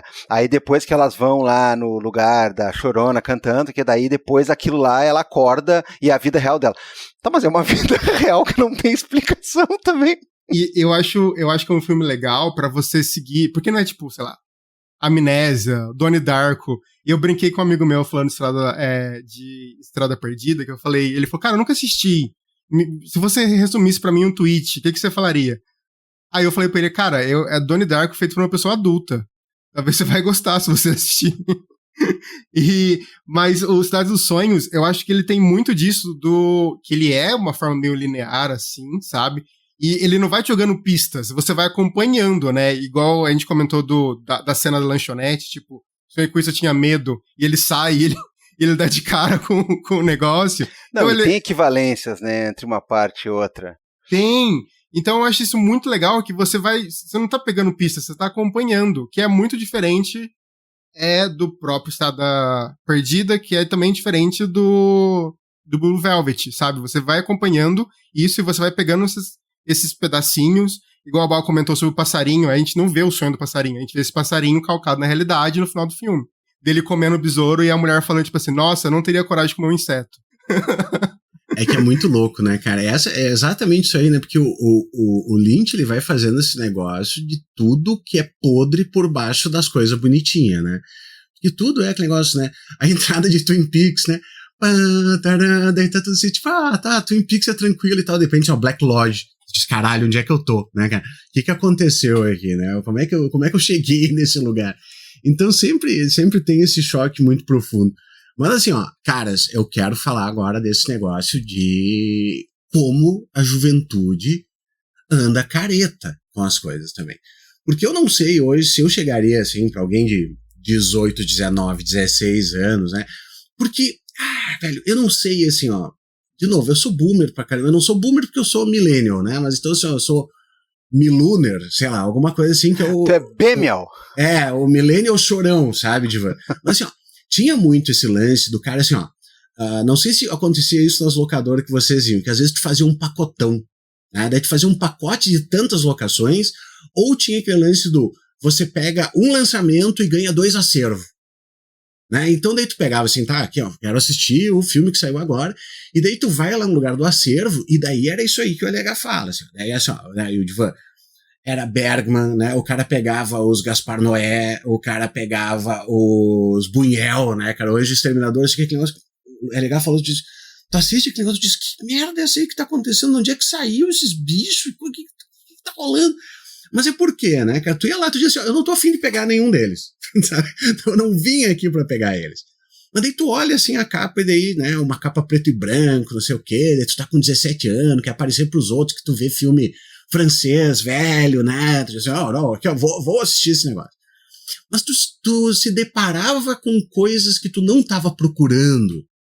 Isso é uma coisa muito diferente do lance algorítmico, né? Que é exatamente aquele outro lance que tu diz assim, ó, se você curtiu tal, olhe outros 30 filmes iguais, né? Não era assim, funcionava. Tu ia muito pela capa, tu ia muito tem o Nicolas Cage, eu gosto do Nicolas Cage, né? Tu tava esperando um Conair e daí pega, né, um 8mm e daí sai tudo, diz, o que tá acontecendo? Então, é muito diferente a lógica. E hoje eu não sei se eu chegaria para alguém de 16, 17, 18 anos dizendo assim, ó, vamos assistir um Lynchzinho aqui, porque assim, ó, ele é um filme que tu não gostaria de assistir com a tua mãe. Primeiro lugar. Tu não quer pegar, assistir de novo, Veludo Azul, chegar lá, né? Dizer essa porra. Estraguei o Natal da família, né, cara? Estraguei tudo aqui assistindo esse troço, sabe? E a mesma coisa pode acontecer assim, ó, quando tu vê esses lances, tipo, ai, cara, mas era necessário essa cena de sexo? Ai, era necessário tal coisa? Por que essa? E todo o negócio do Lynch, por exemplo, nisso aí é muito violento, né, cara? É muito violento, né? Como é que é o nome? Bob Peru, cara, ele é um cara violento, assim, sabe? O Frank é um cara violento. Então, cara, de onde é que a gente tá ficando tão careta, assim? Porque quem foi criado com filme brasileiro, esperando... O Divan não vai dizer por causa que ele... Mas, ó, sexta-feira à noite na Bandeirantes, como é que era o que passava? Que era a única... Emanuele. Não, Sexta Sexy. Era Sexta Sexy que tinha, que daí passava os Emanuele, coisa assim. O cara só não, tinha... Cineband Privé, não era? É, Band Privé, porque Sexta Sexy era do Multishow depois, ou sei lá. Isso, tá, olha ali, ó. Mas enfim, o cara pegava e tinha interesse por essas coisas. E agora parece que nesse momento se fica com um negócio pudico, mas é um negócio pudico que não é assim, ó. Ai, pessoal, eu acho que nós devemos preservar esta... Não, é um negócio tipo, eu não quero ver, eu não quero ter contato com isso aí, é feio, é sujo. Ah, pessoal, por favor, né? Até porque, né, nem sempre uma cena de sexo é uma cena de sexo, sabe? Cara, tem uma coisa sobre isso que é muito interessante, porque ao longo dos anos nós ficamos sabendo de várias coisas, né? O que aconteceu com a Maria Schneider lá no último Tango em Paris, o que teve que passar a Shelley Duvall, né, no Iluminado. Quer dizer, essas coisas que vocês estavam falando do próprio Friedkin, né, puxando a mulher pela costela para quebrar e tudo mais. Existem violências de vários tipos, né, que supostamente em nome dessa arte ou dessa genialidade, desses homens incríveis, né, as mulheres acabam passando. E eu acho completamente ok a gente discutir esse tipo de coisa, porque, olha, ficou uma cena hiperrealista de um estupro, porque meio que foi, né, esse tipo de coisa. Agora, é totalmente diferente do que nós estamos falando aqui, porque há uma juventude e há uma galera hoje que não é nem tão juventude, mas está embarcando nessa, né? Sei lá, se quer se manter na crista da onda às custas desse tipo de moralismo babaca, que começa a falar umas coisas assim que me dá nos nervos de uma tal maneira e eu não consigo compreender como se atinge esse nívelzinho patético. Os caras hoje iam ver o Veludo Azul, que, aliás, né, eu não poderia deixar de passar este episódio sem dizer, né, aquela pergunta assim, é muito difícil, né, qual é o melhor filme de todos os tempos? Uma pergunta muito difícil. Não, pra mim não é, cara, pra mim é o Veludo Azul, essa resposta é muito fácil, né, é esse filme e pronto, né, eu nunca tive nenhuma dúvida desde que eu vi esse filme que era esse, e é isso aí pra mim, tá, se pra você não é, né, tanto faz. Se pra você não é, você que tá me ouvindo, olha a magia da coisa, pode continuar não sendo, tá tudo bem. Enfim, cara, o cara vê o Veludo Azul hoje e tem gente que vai olhar e vai dizer assim, mas esse cara é um abusador. Sim, meu! O filme é sobre isso também. Mas esse cara é um problemático. Sim! Mas ele violenta uma mulher, mas ele tem questões dele, isso aqui, e ele usa droga, e ele... Sim, ele é um bandido. Como é que a pessoa chega num nível de questionar esse tipo de coisa, meu? Aí esse livro tem incestos. Sim, se é um livro sobre, entre outras coisas, esse tipo de relação vivenciada pela protagonista, então vai ter, meu amigo, vai ter, minha flor. Né? É uma coisa que eu não consigo entender, cara. Assim, ó, o Veludo Azul é um que, assim, ó, se ele não viesse com essa tarimba do Lynch e com essa tarimba cult, e aliás ele não é nenhum filme do Lynch, né? Eu não diria que é talvez o mais popular ou coisa parecida, né? Então, assim, eu acho que ele até escapa um pouco disso aí, porque quando se fala de Lynch, né, como disse o LH, eles vão para esse adjetivo lynchiano / onírico de um jeito ruim. Eles desrespeitam tanto a obra quanto a própria terminologia que eles querem usar, porque é aplicada para qualquer filme de merda que tenha alguma cena mal explicada, né?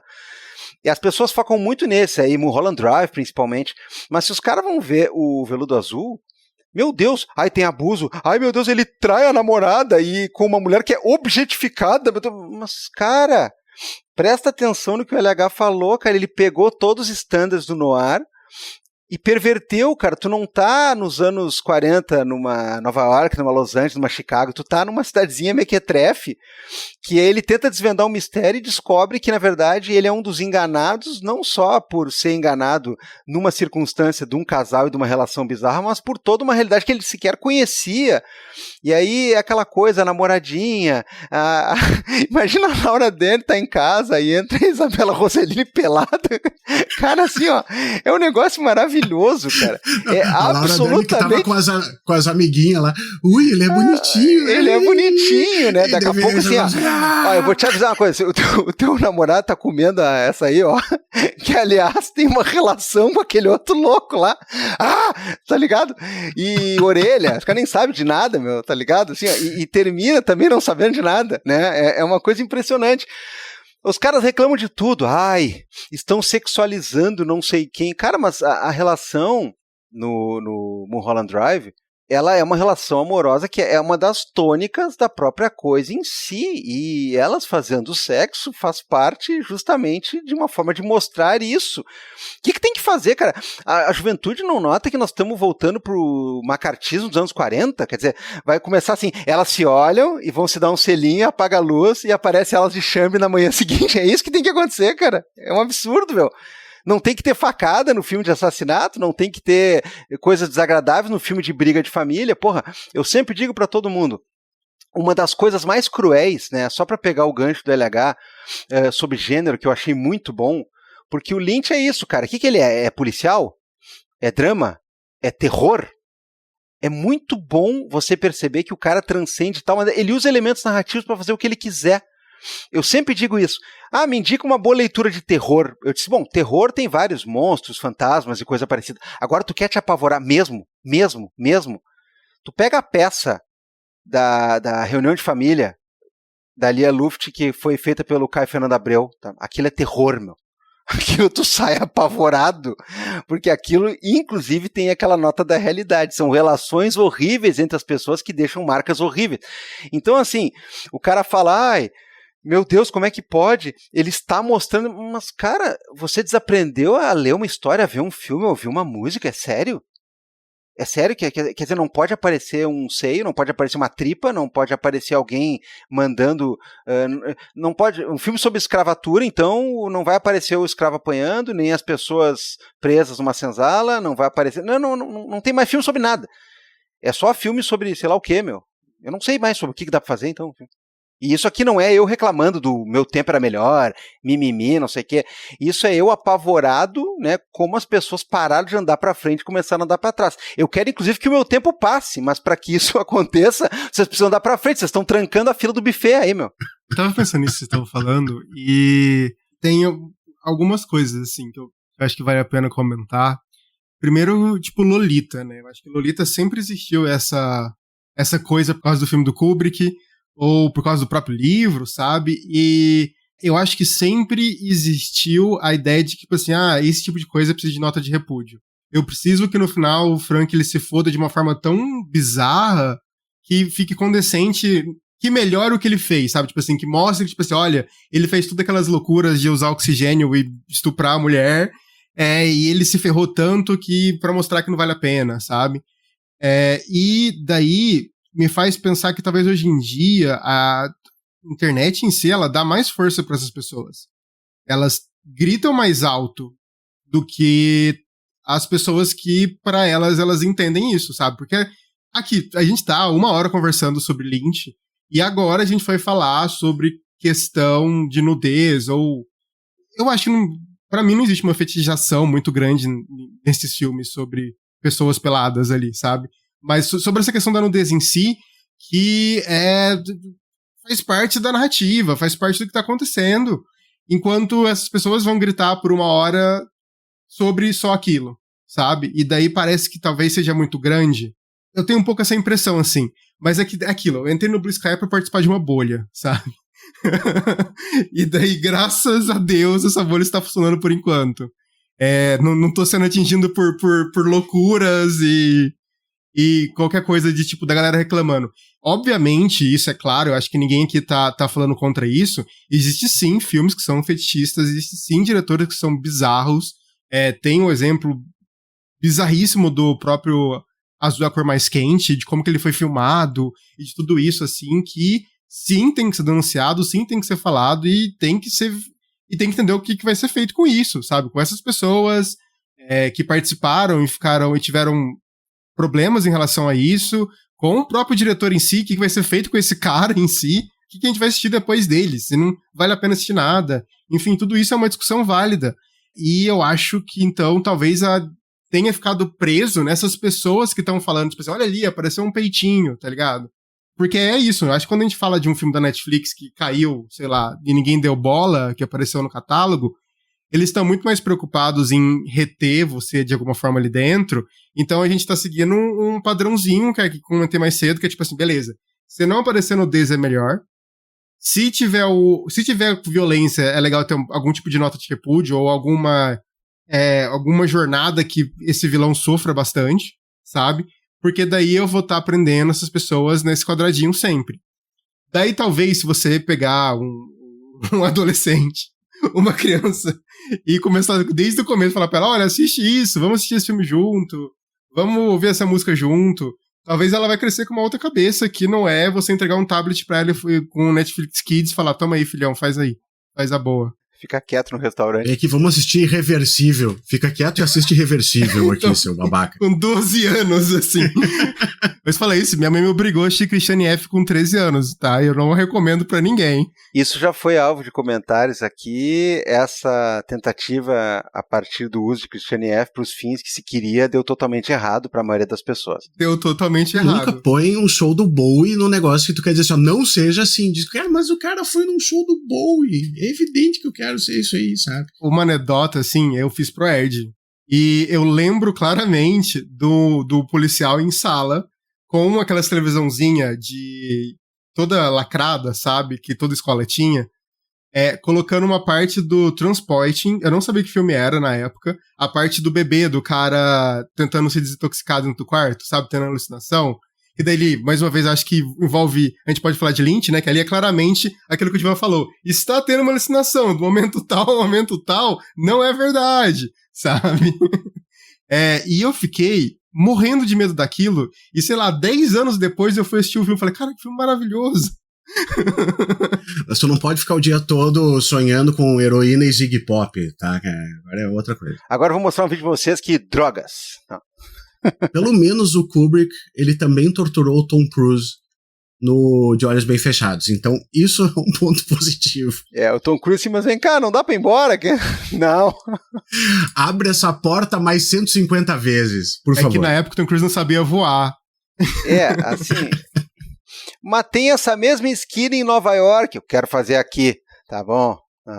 Cara, assim, ó, mas não deixa de ser uma coisa em prol do filme, né? Ele diga assim, vou levar esse casal à loucura mesmo aqui, que daí vai... Enfim, né? Enfim. Mas, caras, tem uma coisa que eu acho, assim, ó, incrível. E, bom, assim, só sobre Twin Peaks daria pra falar... Daria pra fazer que nem os meninos do Esqueletos, né? Daria pra fazer um podcast só sobre Twin Peaks, né? Episódio a episódio, né? Então não sei nem se eu devo entrar nesse tema. Eu acho que é talvez importante só falar pro pessoal que tipo, Twin Peaks mudou a televisão pra sempre, assim. Eu não sou uma pessoa, eu não sou o maior fã de Twin Peaks, mas eu entendo a importância que a Twin Peaks tem pra vida da série, sabe?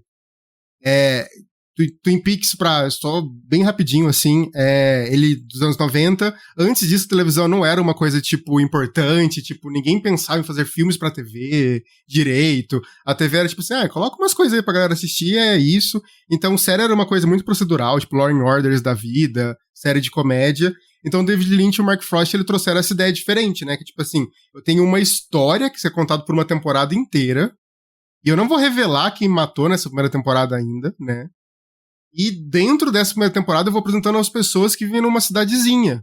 E essa cidadezinha é importante, as pessoas que estão lá dentro, elas têm vidas, elas têm umas subtramas, e eu vou me importando cada vez mais com elas e entendendo essa história. E isso cresceu muito. E as pessoas, Sopranos nasceu por causa disso, Lost nasceu por causa disso, muitas séries que a gente gosta nasceu por causa de Twin Peaks. Então eu acho que é legal pontuar assim. O próprio livro, que é a dica cultural que eu vou dar nesse episódio, ele fala um pouco sobre isso, porque até você ter a popularização do Twin Peaks, a gente tinha um tipo de série muito específica, né, que o americano tinha essa dicotomia com soap dish, né, a novela e a série, mas a questão da série em si, que era um produto um pouco mais qualificado e mais popular, ela tinha esse lance de terminar, né? Então você começa um mistério do detetive num dia, e naquele episódio ele se encerra também, né? Assim como outras séries que utilizaram esse método confortável depois, né? Aquela história, o inimigo do dia, o monstro do dia, aquele tipo de coisa, né? O problemão do episódio. O Twin Peaks, ele colocou de uma vez por todas esse formato onde tu tinha uma história em desenvolvimento que ela vai se abrindo, e no caso de Twin Peaks ela se abre de um jeito inimaginável, né, numa coisa que chega a ser até meio irônico, assim, há pontos soltos incríveis, há um final de uma segunda temporada que tanto pressupõe uma terceira quanto parece simplesmente uma ponta solta que pronto, está lá, né, e enfim, mas como eu disse, falar de Twin Peaks poderia ser um episódio só sobre isso, poderia ser uma rodada de conversas, um podcast só sobre isso, né? Mas eu queria colocar, LH, essa questão do império dos sonhos. Aliás, né, esses epítetos dos sonhos também enchem o saco, né? Embora não deixa de ser uma descrição que pode ser boa, né? Mas em inglês é até melhor, porque tem uma região da Califórnia que se chama Inland Empire. E na época da gravação do filme, ou da ideia, da leitura, sei lá, a Laura Dern era casada com o Ben Harper, né, o músico. E ela comentou com o Lynch uma vez, porque o meu marido vem lá do Inland Empire. É claro que para nós é uma coisa, mas na cabeça do David Lynch ele ouve assim, Inland Empire. Ou seja, esse nome até aparece no meio do filme, né, num diálogo bem en passant, assim, que é para evidenciar uma certa piscadela. Mas, cara, é muito impressionante porque ali eu acho que ele demonstra um potencial que foi pouco falado. O filme realmente ele tem uma coisa que me aborrece muito em todo e qualquer filme, e nem meu diretor preferido vai escapar dessa, né? Cara, um filme não pode ter 3 horas e pouco, não dá, meu. Né? É tipo aquele gol com a mão do Maradona. Você vê, os filmes que precisavam ter 3 horas já foram feitos, tá? Não precisa ter mais nada, né? Deu, é roubo, né? Se for de novo, é roubo. Então, assim, eu acho que é pouco falado, porque ele é bastante hermético em alguns pontos, ele é longo, ele é cansativo, ele não estava naquele hype assim, né, que Mulholland Drive atingiu, né, chegou a ser elevado a mais uma nominação dele para Oscar, né, de melhor diretor à época. O Inland Empire, ele inclusive fez campanha para que a Laura Dern fosse, né, indicada para melhor atriz e escolhida, uma campanha muito esquisita, né, onde ele resolveu sentar com uma vaca numa coleira, numa avenida em Los Angeles. Mas, cara, esse filme eu acho que ele é uma das provas, né, de até onde pode chegar essa ousadia imaginativa, porque se você for entender e tentar puxar um fio da meada, tem várias explicações muito singelas. Uma delas, né, o próprio Lynch, com raridade, fez, que ele disse assim, cara, é um filme sobre uma atriz com vários problemas, né? E aí o cara vai vendo aquela história deles estão ensaiando para, né, começar a gravar um filme, ela e um galã muito sedutor, e aí eles se envolvem como seus próprios personagens se envolvem, e daqui a pouco já não se mistura mais realidade e ficção, e daqui a pouco, inclusive, tu tá em camadas da própria mente da mulher, onde tem referências para personagens, e aí lá pelas tantas as pessoas estão na Polônia no início do século, daqui a pouco tem prostitutas numa casa, daqui a pouco é uma série de imagens que parecem totalmente desconectadas. Tem inclusive pelo menos uma cena que ele gravou avulsa, o David Lynch, muito antes do filme, que é uma cena que eles estão em Lodz, na Polônia, que eles estão numa sala, né, aqueles caras fazendo uma negociação e tudo mais. Ele disse que ele gravou a cena, que ele deu vontade de gravar aquela cena. E sabe-se lá por quê? Depois ele encaixou no filme, porque ele, era aqui que ela deveria estar. Então é uma coisa meio mística, meio maluca. Para chegar lá no final de tudo, a mulher tá caminhando pelo set de filmagens completamente devastada, e chega o diretor dizendo, maravilhoso, nós vamos ganhar prêmios e tudo mais. Cara, ele poderia ter contado uma história de uma pessoa em crise, fumando cigarros, né, acordando bêbada depois de ter transado, né, porque é isso que mulheres fazem quando estão num momento ruim da sua vida, né, elas bebem, estão despenteadas e transam, é uma coisa, é um estigma, assim, que chega a ser patético. Cara, ele resolve contar assim, vamos contar sobre tudo pelo qual passa uma produção, uma atriz, uma cabeça, uma ideia imaginativa, mas vamos contar de um jeito, assim, que as pessoas talvez não vão entender? Vamos, né? Cara, isso é maravilhoso, cara, isso é maravilhoso mesmo. Eu gostaria que esse filme ganhasse a popularidade que alguns outros têm, porque é a essência da coisa, né? E, aliás, ele pelo menos desde o Mulholland Drive, ele passou a ser o grande diretor, né? Ainda que tenha sido curto, né, o que ele fez depois, em termos de quantidade, né, quase nada, vamos deixar claro, ele passa a ser o grande cara que fala sobre a própria noção de fazer filmes, a própria noção do que é a indústria, né, a simbologia da Mulholland Drive, né, que enxerga a cidade de cima, que faz aquela divisória. É muito interessante isso aí, e é uma liberdade que poucas pessoas se dão ao luxo de ter com tanto sucesso, porque, como tu mesmo disse, né, não vende. Eu acho legal a ideia do Império dos Sonhos, pra além da narrativa, né, meio, né, muito maluca, que é o filme dele que é filmado, tipo, com uma câmera meio que caseira, né, tipo, é uma câmera digital. O Lynch sempre teve essa pira de entender tecnologia, ele até falava do tipo, o cinema, como a gente conhece, tá morrendo, as pessoas vão começar a assistir filme em casa, e a internet tá crescendo, as pessoas vão conseguir assistir filme na internet. O Lynch então já falava da Netflix, quando a Netflix tinha acabado de nascer. E daí eu acho muito louco como ele tem essa ideia de brincar, então, com esse tipo de câmera, assim. E cria aquelas imagens icônicas, né, da Laura Dern, assim, que você tem aquela negócio dela toda torta, assim, na frente da lente, assim. E pra mim é muito interessante, porque a gente vai ter, tipo, outros cineastas.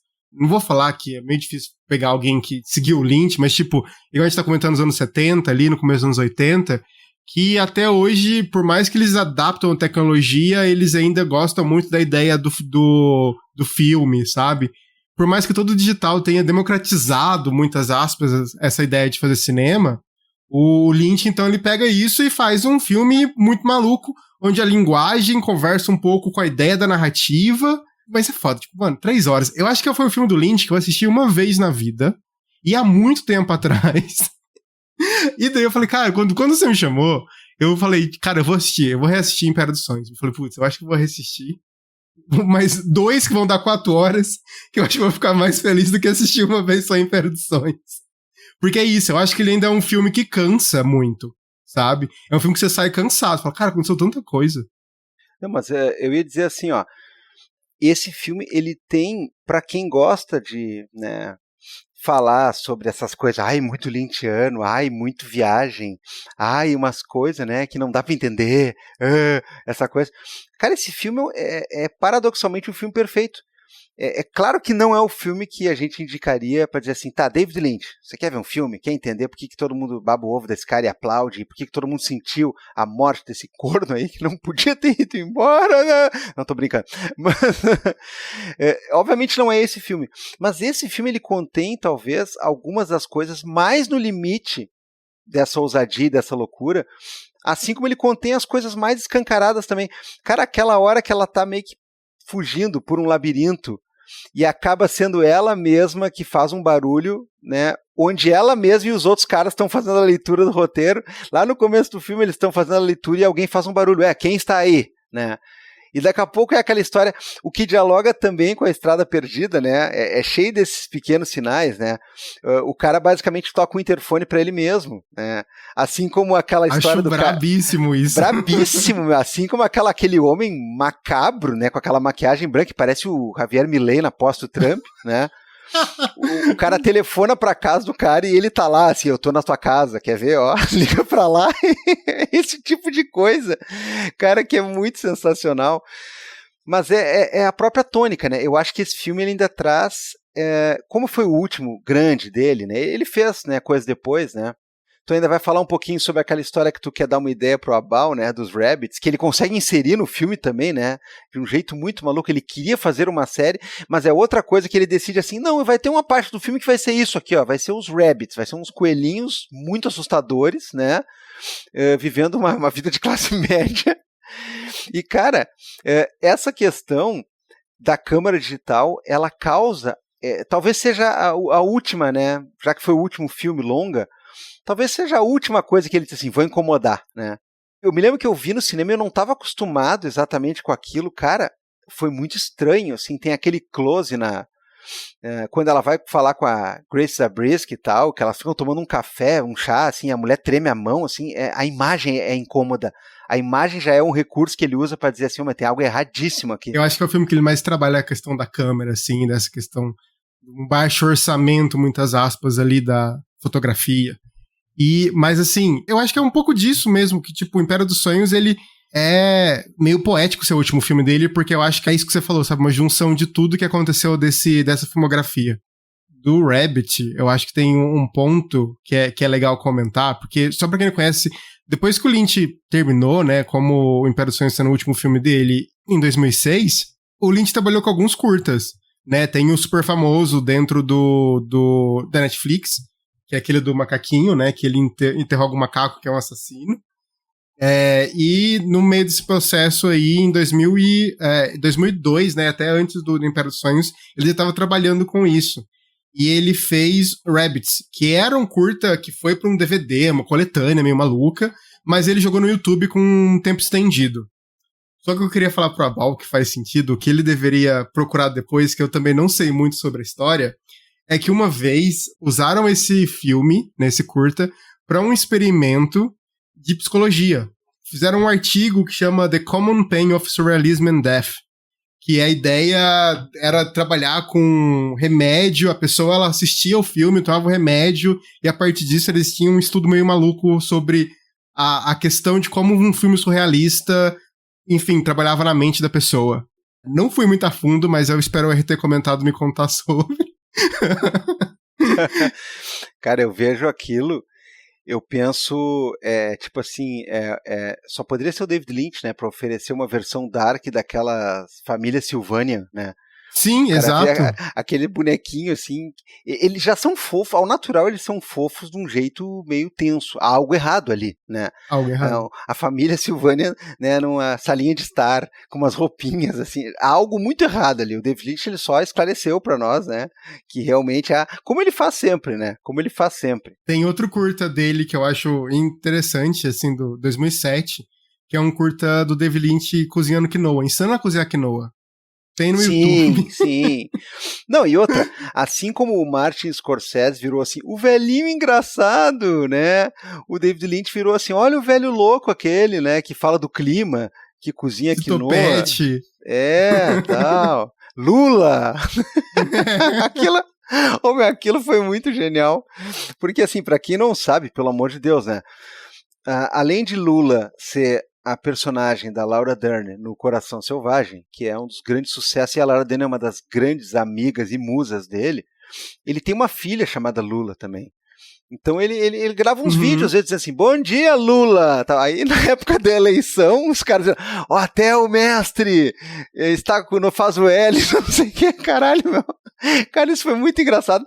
E assim, eu obviamente não sou uma das pessoas que foi correndo desmentir isso aí, porque publique-se isso aí, meu, né?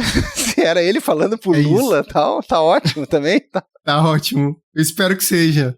Mas eu acho essa fase da quarentena, né, dele fazendo o previsão do tempo, olhando pra janela do porão dele, eu acho legal, assim, eu acho que é um jeito próximo, é um jeito muito David Lynch de trabalhar a tecnologia, assim, sabe? O que eu acho bizarro, depois, né, teve o Twin Peaks The Return, que no Brasil foi distribuído pela Netflix, mesmo da Netflix. Depois da morte, né, o CEO da Netflix veio a público falando, tipo assim, não, veja bem, a gente tinha trabalhos que a gente tava fazendo junto, assim, tipo assim, cara, pelo amor de Deus, sabe? Quando tava vivo não falava porra nenhuma, agora que morreu quer falar isso. Cara, poucas vezes eu fiquei tão feliz na minha vida, porque quando, assim, ó, aí aqui é realmente pra gente encaminhar o encerramento do nosso episódio, mas isso é uma questão pessoal, assim. Quem já assistiu Twin Peaks sabe que há uma das cenas, e que permeia a mitologia do próprio Twin Peaks, onde o agente Cooper, vivido pelo Kyle MacLachlan, ele está num sonho, aí sim, literalmente num sonho, e ele enxerga uma realidade, ele enxerga um âmbito, ele enxerga um universo paralelo que vai se materializar na série, né, que vai dar a tônica da coisa, que eu não vou chamar de céu e inferno, porque é uma comparação muito pobre, né, mas vai haver uma dicotomia com base numa lenda indígena da época, tal, então há um lugar ruim, digamos assim, né. E ele enxerga esse lugar ruim, ele enxerga pistas do mistério que ele tem que resolver, e a série muito se baseia nisso, né? Sobre tentar desvendar o que são aquelas pistas que aparecem todas emboladas num sonho. E a outra das personagens marcantes, que é a própria Laura Palmer, que foi assassinada, ela está nesse sonho e em algum momento ela cochicha para ele, né, que em 25 anos depois, né, eles iam se reencontrar. E 25 anos após o fim abrupto da série, eles resolvem jogar de novo, né, uma continuação. Cara, eu achei isso aí tão genial, mas tão absurdo. E a forma como o Mark Frost, que é o coautor da série, anunciou isso na época no Twitter, né, que ele também usa uma das frases do texto, que ele diz assim, o chiclete que você gosta, né, em breve vai estar de volta. E, cara, foi maravilhoso. E, assim, as pessoas pensando, agora eu vou tomar ciência, agora eu vou puxar, né, esse fio, agora eu vou entender o que eu não tinha entendido. Cara, a parte 3, ela traz tão ou mais problemas nesse sentido para quem quer linearidade, que é uma coisa do tipo assim, ó, não estou nem aí. E nessa parte 3, inclusive, o Lynch tem um envolvimento até mais direto, porque ao longo das 2 primeiras temporadas do Twin Peaks, ele se retira por um tempo, ele briga, ele volta, ele sai, tem episódio que ele chama, mata no peito, tem outros que ele deixa mais na mão de outros e tudo mais. Nessa aí, eles dois, ele e o Frost, estavam envolvidíssimos. E é muito louco, cara, principalmente, porra, aquele episódio, né, que começa como mais um episódio, né? Tá acontecendo, a trama tá se desenrolando, né? O agente Cooper do mal está lá, né? Em vias de talvez ser morto e tal. Aí, dali a pouco, é o seguinte, meu, estoura a bomba atômica no Novo México, meu, e salve-se quem puder, Sim. Cara. É assim, ó, é uma obra-prima. É só assista e pronto, né? É aquela coisa do tipo poema, assim, ó, tá aqui, é isso aqui, né? Ah, me explica, não explico nada, e tá aí mesmo, cara. Maravilhoso. O Arthur tem um comentário do Twin Peaks The Return que eu achei muito foda, assim, que é você pegar o The Return, você pegar aqueles personagens que foram feitos nos anos 90 e colocar nos dias de hoje, eles estão completamente perdidos sobre o que eles estão fazendo, assim. E eu concordo, assim, eu acho que é justamente isso, parece que aquela cidade, ela tá num limbo do nosso tempo, assim, eles estão completamente fora da realidade ali, da realidade do que eles conheciam. E isso é muito feito nas ações dele ali dentro. Eu acho que o próprio David Lynch já falou, né, que tipo, o que matou eles foram a questão da segunda temporada, que a ABC, né, que é a produtora do Twin Peaks da primeira e da segunda, obrigaram eles a fazer, tipo, vocês têm que revelar, então eles revelaram, e daí ele ficou desgostoso da vida, falou, não vou fazer mais essa porra, vocês terminam esse negócio, e ele foi terminar o Coração Selvagem. Aí ele volta depois pra tentar fazer... E daí é isso, que ele tentou fazer, que a gente comentou mais cedo, né, do final da segunda temporada, que é tipo... É um final meio aberto, meio fechado, que é tipo assim, ele falando, se eles me derem a chance de fazer uma terceira, o bagulho vai ficar louco, e não deram, né, 25 anos depois. ele conseguiu fazer o que ele queria, o que é feliz, né? E assim, cara, e uma das provas de o quanto ele é querido e admirado foi assim, cara, basicamente todo mundo que pôde voltou, né, para fazer os seus papéis. O xerife não voltou, né? Eles inventaram uma saída meio maluca lá, né, de dizer que era o irmão do xerife, mudaram o ator. Mas, cara, a atriz que faz a velha do tronco, meu, ela estava de fato morrendo e gravou, cara, assim, porra, é completamente surreal isso, cara. Inclusive, quando a personagem morre, a atriz tá morrendo também. Ela grava uma cena quase que apagando, assim, cara. É muito, muito foda. E aí volta, claro, todo mundo original, e vem também gente que ao longo dos anos passou a ter esse vínculo com ele, né? Ele acha papéis para pessoas que são de confiança, né? O fato da Diane não só existir como aparecer, como ser a Laura Dern, também para mim é uma das realizações da minha vida. Mas eu acho que é muito bonito isso, porque você percebe que o David Lynch é esse criador, né? Esse diretor que as pessoas gostam, assim. Quando ele veio a falecer, tanto de atores que trabalhavam com ele, que foram falar sobre a morte dele, assim, de uma forma bem querida, assim. Não era, tipo, marketing ou trend do Instagram, assim, falar sobre ele. Mas a galera agradecendo, sabe? Eu fiquei tão feliz, assim, desse tipo de relação, assim, que ele tinha, que esse tempo atrás, antes de tudo isso acontecer, eu tava conversando com a minha namorada sobre o gabinete de curiosidades do Del Toro. E daí ela falou, putz, podia ter uma segunda temporada com outros diretores e tal. E eu falei, cara, eu acho que só funcionaria se fosse um cara bem gente boa, porque o Del Toro é essa pessoa gente boa, assim. E daí a gente tava discutindo quem que poderia ser esse novo gabinete de curiosidade. E um dos nomes que a gente falou era o David Lynch, assim, porque é um cara que você não vê, você não tem treta, sabe? Você não tem, tipo, picuinha do David Lynch. Ele é esse cara, tipo, meio maluco, topetudo, que falava de meditação transcendental, que fazia música, que pintava e fez várias coisas bizarras na TV e no cinema. E as pessoas gostavam de trabalhar com ele. Tem aquela cena famosa que ele dirigindo a pessoa que faz a Laura Dern, assim, que ele começa a tremer uma DSLR na mão dele, né? Uma câmerazinha. Termina de gravar, ele cumprimenta ela, tipo assim, parabéns, deu certo. E então você vê que é um respeito muito mútuo, assim, é muito legal. Não, cara, é demais, velho. Demais, cara. Mas esse Gabinete de Curiosidades eu não vi porque um querido amigo, né, o Fernando Zunho, que já participou do nosso Vira Casacas aqui, ele é tanto produtor quanto ator, né, de teatro, ele trabalhou e ajudou a produzir uma peça chamada Gabinete de Curiosidades, né, feita durante a pandemia, numa coisa meio às pressas, assim, né, e foi justamente uma das peças que reabriu o Teatro São Pedro em Porto Alegre. E muito bacana. Aí quando eu vi assim, vai ter um filme com esse nome, eu fiz um beijo, assim, não, Gabinete de Curiosidade é a peça, não é esse filme, não é esse negócio, mas é totalmente imbecil, eu tenho certeza. Não estou correto, mas tudo bem.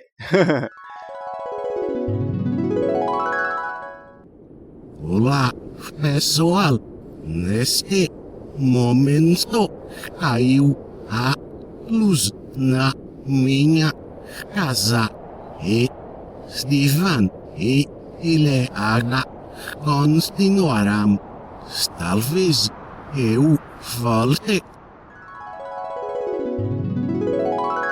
Bom, a gente a essa altura já sabe que o Abal teve uns problemas, ele se transformou num botão de gaveta, né?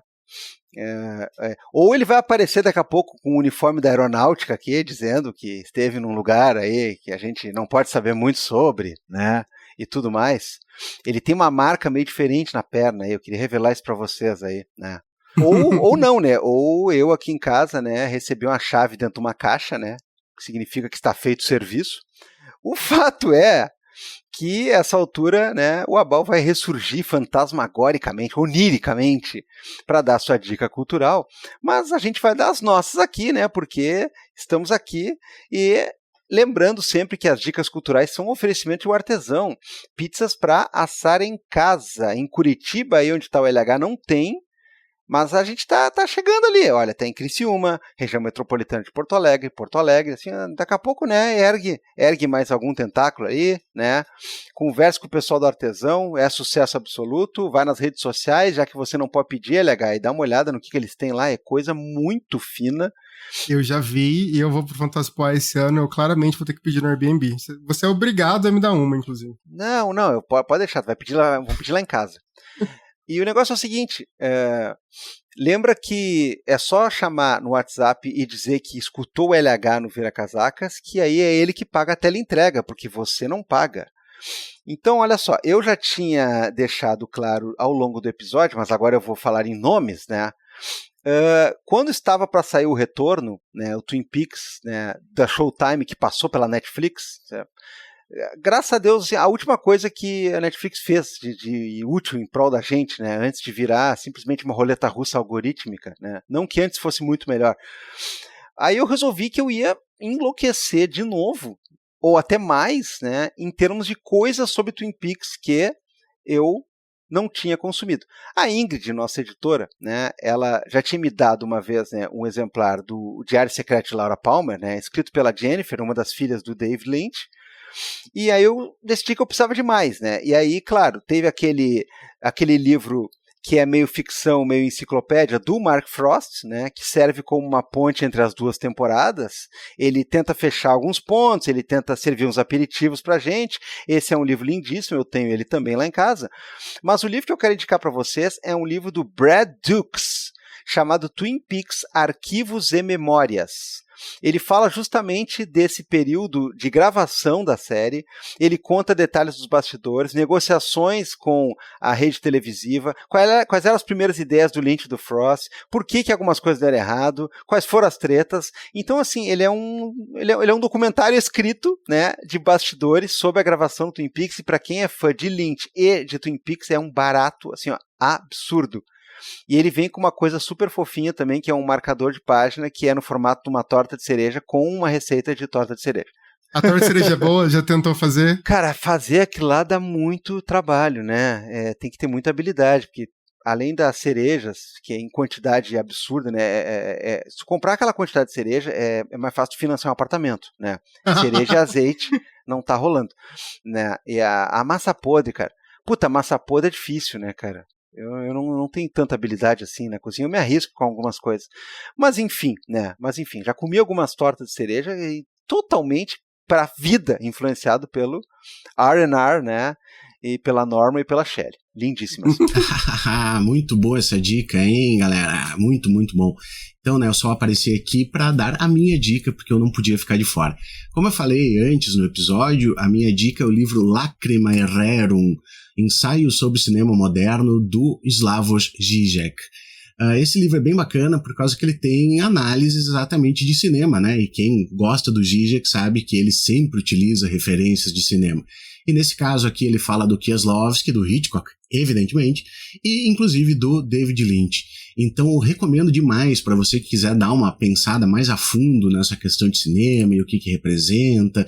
E é claro, sempre é interessante, né, ouvir, né, ou melhor, ler o Žižek. Então tá aí a minha dica. Agora não sei de quem que é a vez? LH, qual a sua dica ou as suas dicas culturais? Eu acho que eu vou com uma.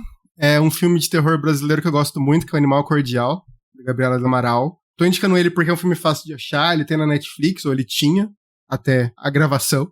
Pra quem não conhece e pra quem quer conhecer mais sobre o cinema brasileiro de fantástico, eu acho que Animal Cordial é uma boa pedida, assim. Eu sou apaixonado, eu indico sempre pros meus amigos que falam, fala um filme de terror brasileiro aí. Uma sangueira. Nossa, sim, bravo. Sangueira absoluta. Cara, demais, velho. Eu não vou perguntar se você apaga ou não a luz para o David Lynch, né? Porque tem algumas pessoas que não conhecem e não apagam a luz, então talvez elas não vão nem entender, né, que uma coisa que parece ruim, na verdade, é o elogio, né? Eu poderia perguntar, né, de um jeito que o pessoal entende melhor, você tira ou não o chapéu para David? Mas é claro que tira. Então, LH, agora faz o teu jabá aí, meu. É filme, é podcast, é tudo que você quiser aí, né, para o pessoal te conhecer ainda melhor depois do episódio. Eu tô no Blue Sky no Instagram como Luiz, o LH, Eu sou completamente relapso com rede social, mas eu juro que eu vou melhorar um dia ou não.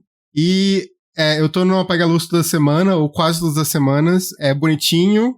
A casa tá desarrumada, mas todo mundo é cheiroso. Então, vai lá, a gente fala de cinema fantástico, a gente fala muito de filme de terror, a gente tenta sempre puxar pra alguma coisa ou que tá acontecendo ou muito distante do que tá acontecendo. Depende do que a gente quer falar aquela semana. E meu filme, como eu falei no começo, ainda não tem uma exibição. Vai existir 3 exibições em Curitiba. Eu não tenho ainda as datas, porque, enfim, questões burocráticas. Quando essas datas acontecerem, eu vou estar presente e a gente vai bater um papo sobre horror cósmico no cinema brasileiro, cinema de gênero, todas as loucuras que aconteceram nesse set, como que foi legal gravar um filme de horror cósmico no meio de Curitiba. E então eu aviso o Divan pra ele avisar vocês quando a gente tiver essas datas fechadinhas. E é isso, obrigado a Bal, que já voltou magicamente, você, Divan, por me convidarem, deixarem eu falar por 2 horas aqui, sem parar. Não, vai estar sempre convidado aí quando o assunto percorrer esses caminhos e outros também, né? Por que não, né? Por que não? A gente fala de cinema também, né? Então nada impede do LH vir aqui falar sobre economia, sobre direito, leis, né? Enfim, né? Enfim. Bom, resta então a gente dizer que somos homens inocentes, homens normais, né? E darmos tchau e pedir que vocês, né, semana que vem estejam de novo conosco, porque o Vira Casacas é isso, cara, é conteúdo, é matéria, é coisas toda hora e às vezes é sobre política econômica, às vezes é sobre hackeamento, às vezes é sobre David Lynch, né, e assim nós vamos, certo? Tchau, galera, até semana que vem!